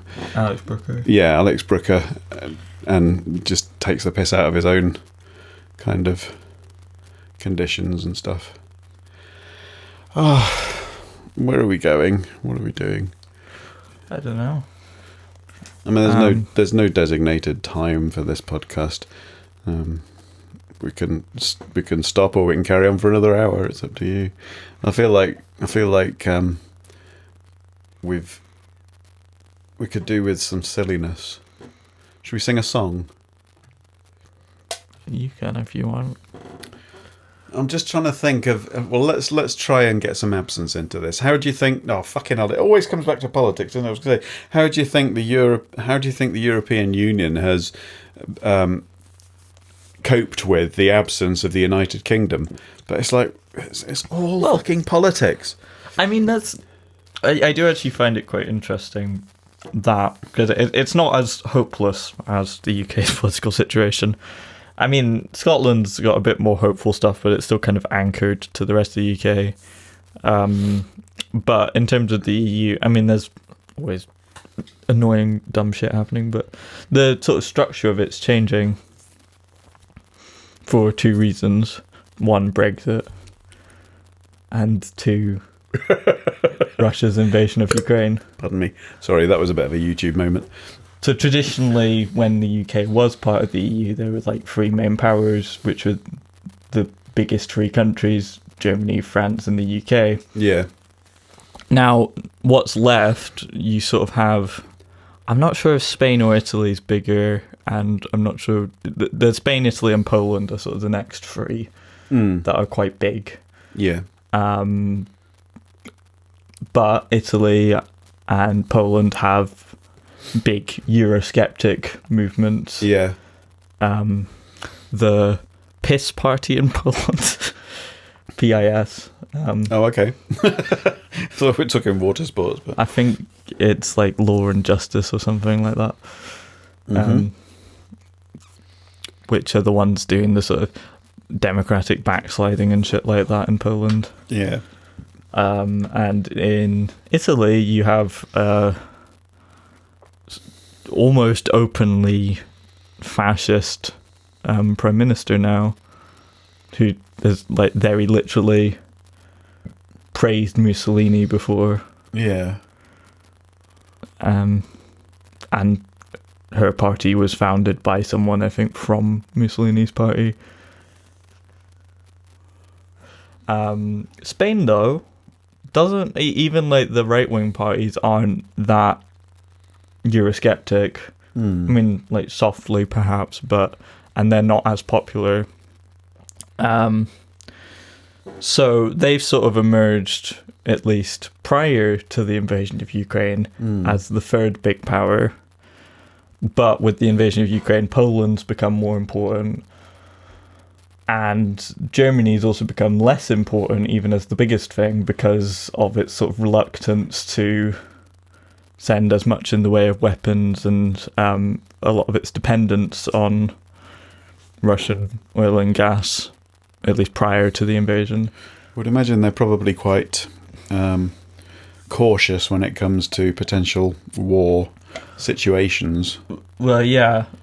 Following the invasion was the biggest, I think, expansion of the German sort of Department of Defense since World War II. Yeah. I don't know how far on it is now. I know that was it Finland specifically that had applied. I know Ukraine has applied as well to join the UN. The UN, they're both... Sorry, NATO. NATO.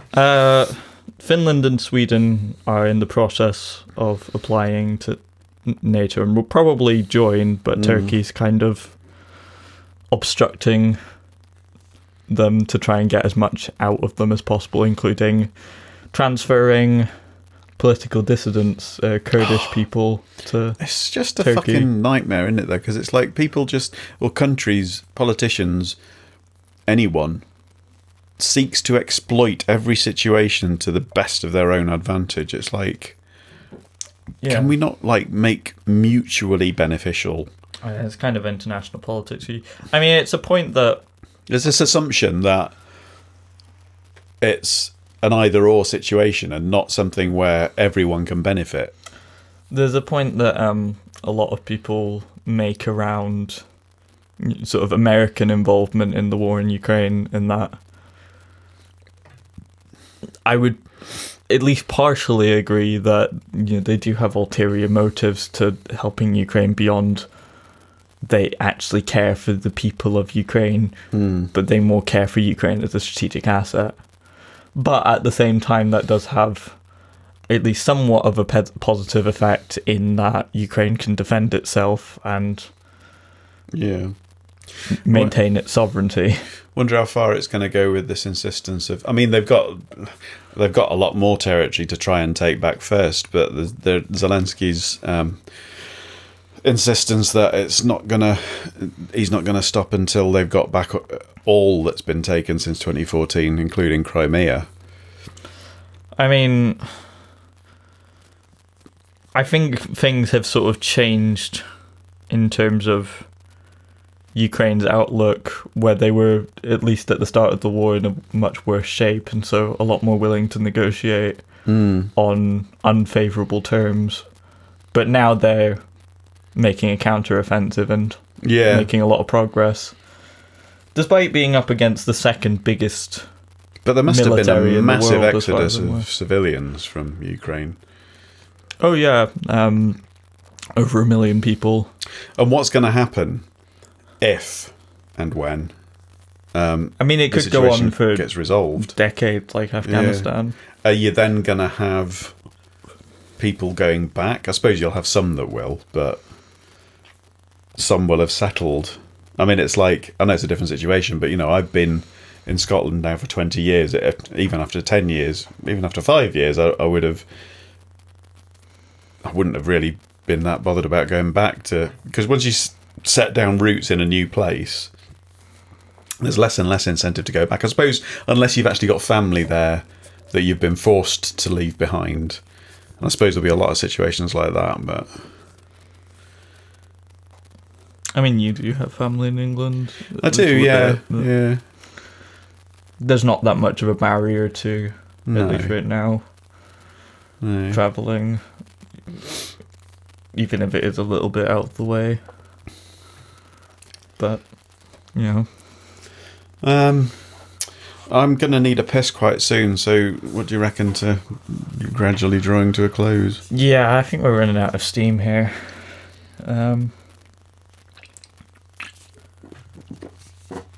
Which is a bit sad, considering that we used to do this every couple of weeks. Well, I mean, we're not really in the swing of it, and also, we would come back every couple of weeks with more things to talk about news-wise. Yeah. I mean, we could spend ages talking about all the stuff that's happened. Yeah. Basically over the course of the year. It's been almost a year since our last upload, I think. I think it might have been like January. Yeah, I mean, we didn't actually say. We're recording this on the 28th of December, 2022. So hopefully I'll get this published before the end of the year. I do have a gig tomorrow, and we are transporting you back to your abode in Aberdeen on the 30th, aren't we? Yes. Oh, something that I would like to mention. Bogies. It's been Penis. It was quite a worry when searching for flats, because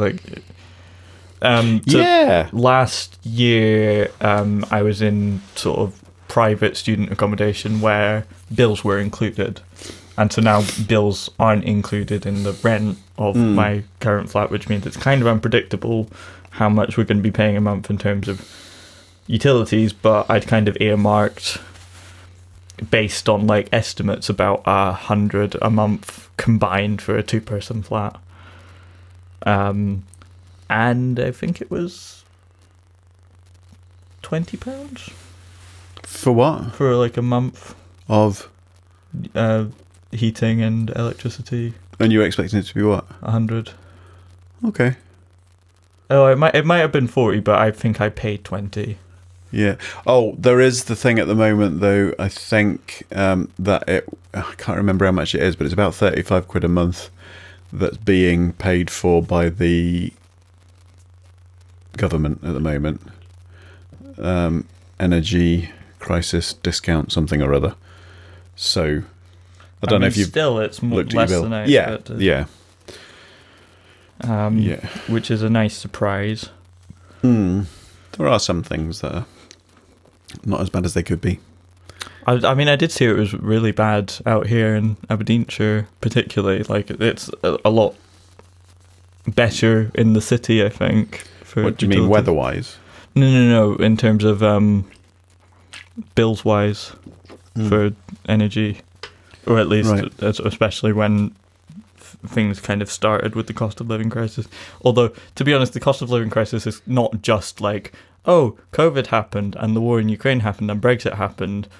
I mean, those are all massive factors, but also the fact that the last 12 years of Tory government have happened, and we're kind of in a recession before going into Brexit in the first place. Yeah, it's always convenient when there's some kind of crisis to blame it on, which makes you wonder... Well, I mean, Brexit is a voluntary crisis. Yeah, I know, but it worked in their favour. And also not regulating the energy companies, which many other European countries like Germany and France have done, is also kind of voluntarily subjecting people to hardship because money and lobbying and shit like that. Anyway. Post-truth. The absence of truth. Yes, it's a weird time to be alive, to be honest. It is. Like, really, the world is kind of dependent on what most people have been convinced by one side or another. I mean, if I make it past this moment in world history, then I wonder how we'll look back on it. I mean, I don't know how long you'll actually be around for that to find out, but... Well, I mean, I don't know if there's much chance of it, but I've always aspired to live to a nice round 100, but I don't know whether I will. I mean... If you live to like a sort of average life expectancy, you'll still make it to like the 2050s. Yeah, I mean, I suppose my biggest risk really is cancer. Yeah, which, I mean, you're already kind of on high alert for, so in some ways you might be safer than some other people that you've had a benign form of cancer, and so you're quite regularly getting checked up. I see increasingly sort of frequent news items on sort of genetic research and stuff into, you know, the possibility of a cure for cancer in the not too distant future, but it's always there on the horizon. It's just... It is to the point now where... Because people always talk about, like, the cure for cancer as if it's just like you get a little bottle of something, take that, and you have no cancer anymore. Well, with me, I suppose it would actually be... It's gene editing, isn't it, basically, is the best bet. But, I mean, existing treatments, which are getting better and better... It's weird how it's less of a sort of like, oh, we have the cure for cancer. It's like, well, things are improving gradually. It's fucking weird how my form of cancer, the treatment that I have survived quite well on for the past sort of 15 years or more. Most people that get cancer nowadays survive it. Yeah, it's basically moisturiser and a tanning booth is my treatment. The occasional bit of steroid cream, but that's kind of... Yeah. But, ooh, that's something to mention, because it will have been a new thing since our last episode. I have started on hormone pills. Yeah, you're a moody cunt now. Yeah, they cause mood swings, which... Well, that's the thing. Why any woman, feminist or not? I mean, I've heard women saying, "Why would anyone choose to subject themselves to that kind of hormonal treatment? Like, if they didn't have to, you know, it's got to be." It's a bit like that argument of why would anyone choose to try and cross the channel in a boat when the chances are it's going to be a lot more dangerous for them than it would be to just, you know. I don't know, that didn't come out right, but do you know what I mean? It's like it's a lot to go through for it to be... You've got to believe that the motivation is right to actually put yourself through that. Yeah, and well, I have quite liked with the... I mean, it's not the case for every gender identity clinic, but the one up here is quite decent as far as my experience goes. Any time that they've had to do anything that's not as good, they've sort of made clear it's sort of like, this is literally just what's legally required, it's kind of an outdated system, we're sorry about this. Yeah. Including my initial assessment for gender dysphoria, which I've heard people in other areas have had much worse experiences and had very invasive questions. I mean, the questions were still pretty invasive, but they were quite apologetic about it. Yeah. And in all my experiences with both hormone replacement therapy and voice training, which I always forget to practice, I've been very understanding and based on what's called informed consent, which is kind of how any medical procedure should work. They tell you all the benefits, risks, how necessary it is, and exactly what will happen, and let you make a decision based on the best information that you can get, rather than going like, oh, well, you need this treatment, or we shouldn't do that because that's a hassle, basically, where it's like, well, prioritizing the patient, really. Indeed. But, I mean, it's still unreasonable wait times. You just shrank. Well, fucking hell. So here's probably one of the best in terms of wait times. Can you guess what the wait time for the London Tavistock clinic has gone up to by now? For what? For first appointment with a gender identity clinic. Is that like an initial consultation? Yeah. From referral by your GP, presumably? Yeah, from being put on the waiting list.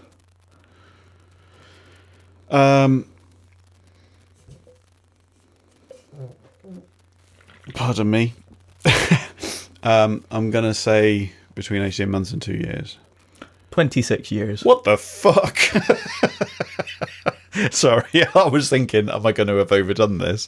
What the fuck? Here is 18 months to 2 years. That's that goes well over the guidelines. 26 years. That's gotten a lot worse in the last couple of years. Before that, it was about 7 years. Yeah, that's a non-functioning system, isn't it?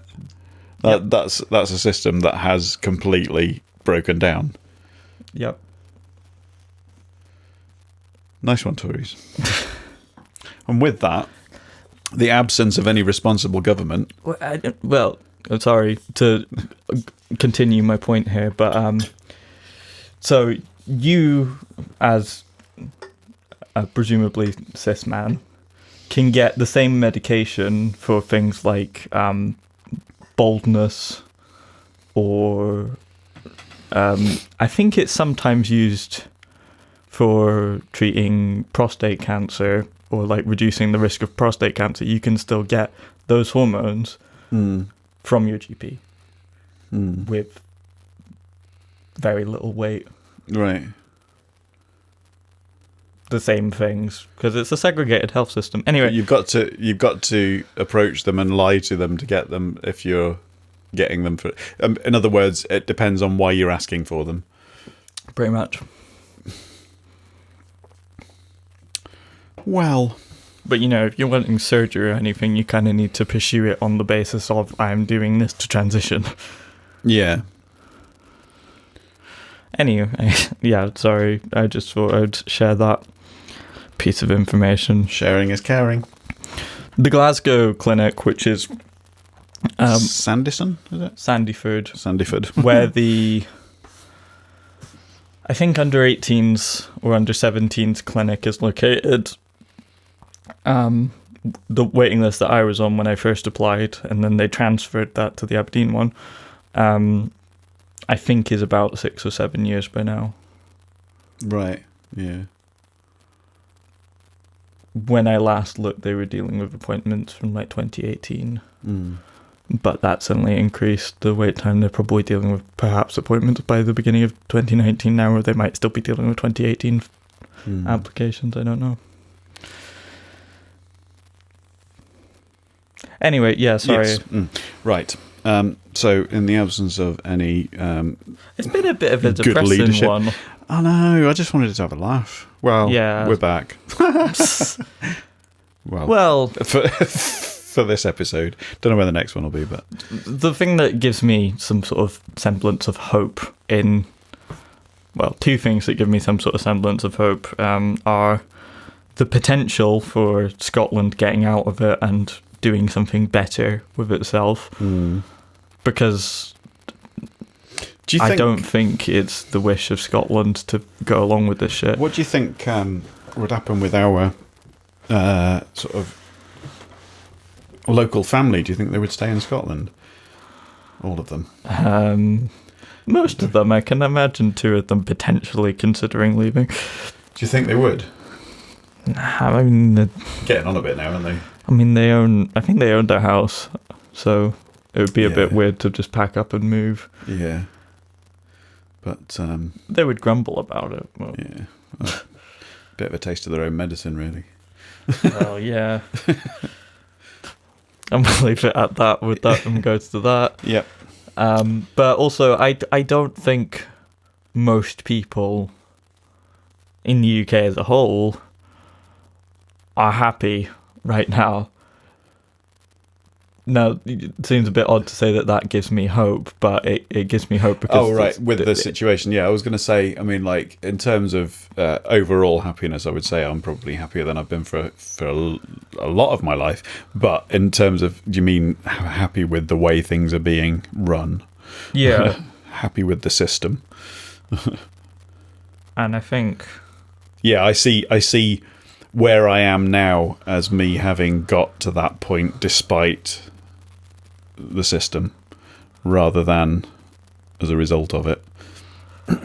But we stand at a crossroads where people who aren't politicians and aren't just like people who sell themselves on not being politicians, but people who genuinely aren't politicians, who are just ordinary working people, have now been put in a situation where they need to create the change because no one else is going to do it for them. Do you know what? I think that they've kind of shot themselves in the foot over the last few years, the Tories, because it's like they've made it clear that everybody who's out in the general population is well aware that they could probably do a better job than they could. So it's like, well, if we can run it better, let's bring that about.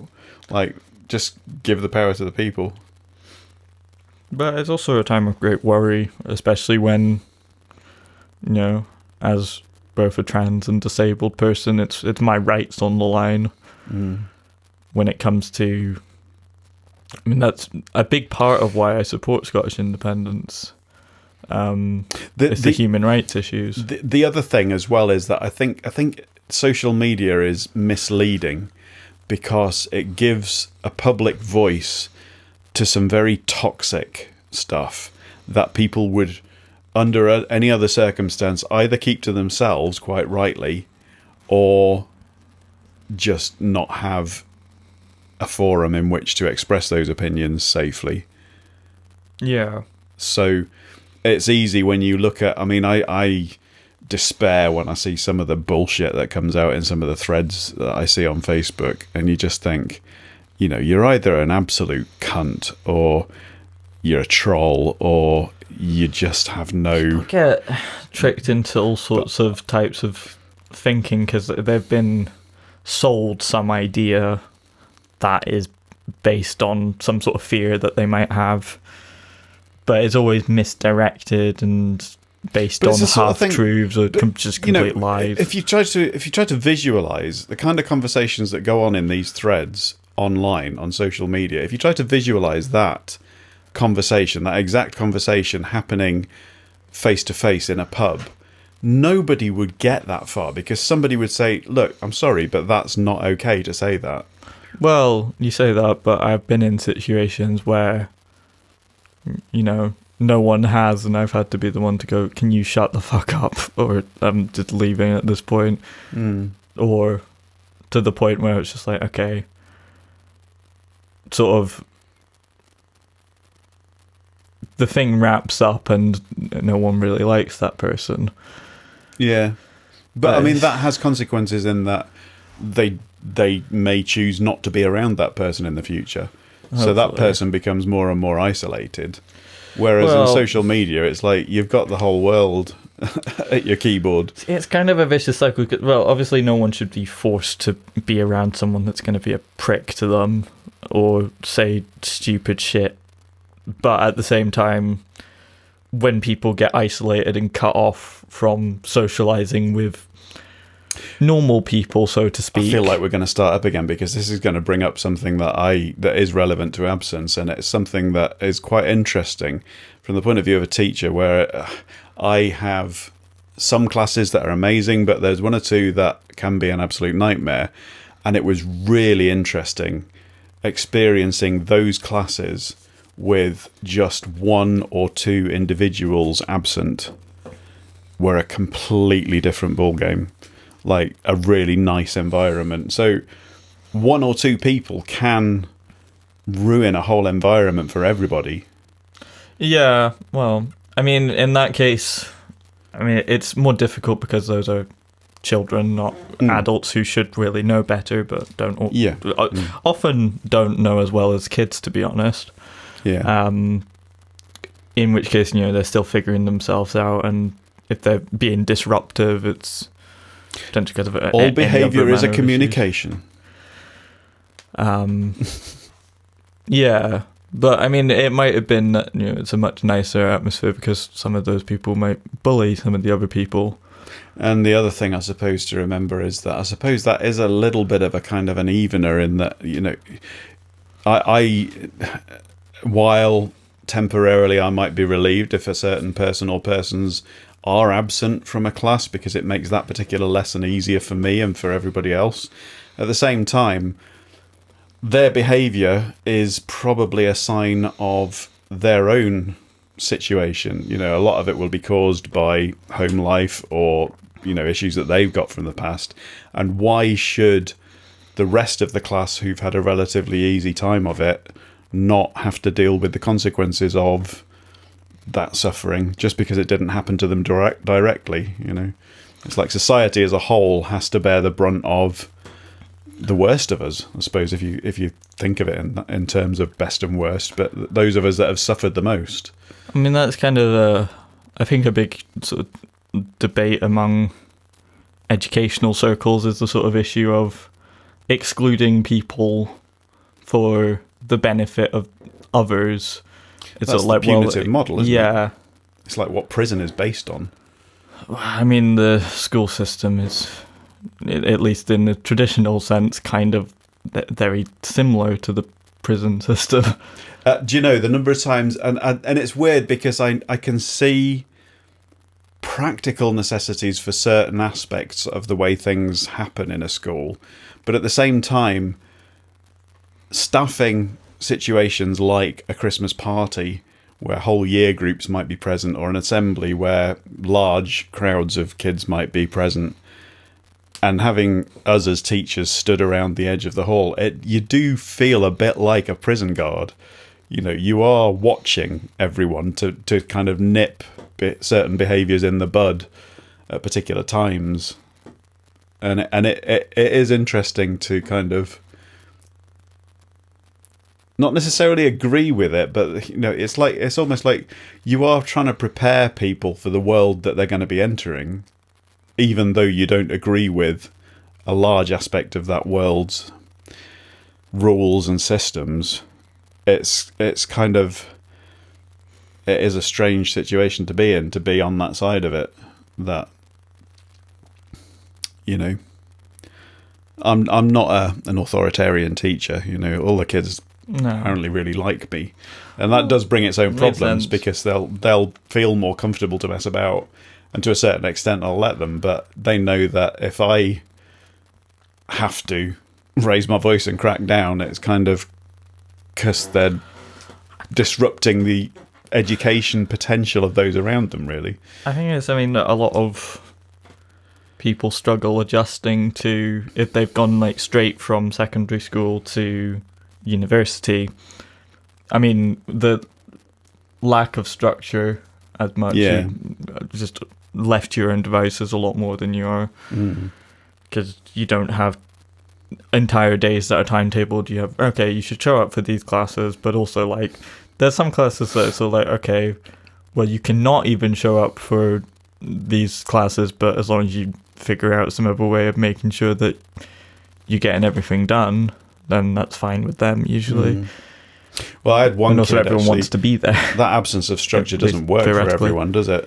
I mean, I had one kid who, we got a choice between two different instruments that they can practice, and I'd just given him the choice. This particular kid was enough to cause him a great deal of anxiety and what you might call stimming, but you could tell it was anxiousness, and he had to go to another room. It was quite noisy with the instruments anyway, but I later found out that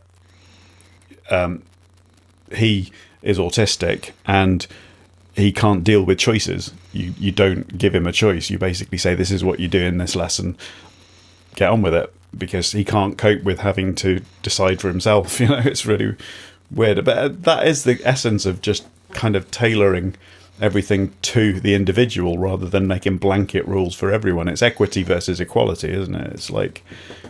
I mean, there'll be a certain extent with that in which you go, okay, so we'll adapt to make sure you can get as much as anyone else out of this class, but also I mean, they'll have other people that I imagine do this with them, hopefully, that work on strategies to Well, I was thinking preparation for a world where you are going to have to make choices at some point, just kind of gradually introducing ways to deal with that situation. Yeah. But I mean, a lot of people that I interact with, unless they know autistic people or are autistic themselves, wouldn't guess that I'm autistic because it's not that obvious. And I hide a lot of it well in social situations, but that's because I've developed strategies for coping. Anyway, I'm going to need a piss really quite soon, so shall we attempt to wind up again? Sure. You alright there? Yeah, I think I had another point to make, but I've forgotten now. You can save it for the next episode. Maybe so. I don't know when or how often we'll be doing these now, but I think it'll depend on how busy we are, because I have been really busy coming up to Christmas, but really logistically weekends are the only time that I can really do anything, and if I've got gigs, that's pretty much out the window. So it'll be. I think we should. It'll happen when it happens. Try to do sort of whenever we can. Reasonably speaking, which, you know, it's something that's sort of like I do want to keep going with this stuff because it's nice to be able to talk to you as well, even if it is in a very recorded way. But absence makes the heart grow fonder. Anyway, shall we wrap up then? Yeah, please, because I'm going to piss myself in a minute. I mean, it might be funny. Yeah, but it won't, because we're in my room and it'll smell of piss. Yeah, but I don't have to deal with that. It's your problem. Yeah. Anyway, I have been Fireball. I've been the Orbiter. And this has been Breaking Bollocks episode. I don't fucking know anymore. No, I don't actually. This is Absence. Bye. Kind of anniversary special, kind of New Year special as well, because, you know. I've already said goodbye. Bye.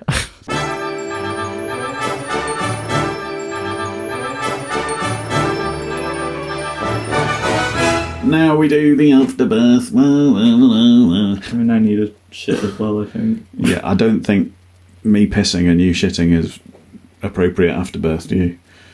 No. Well, you can go for a piss if you seem more desperate than me. Okay. This podcast is part of the After Dark Podcast Network.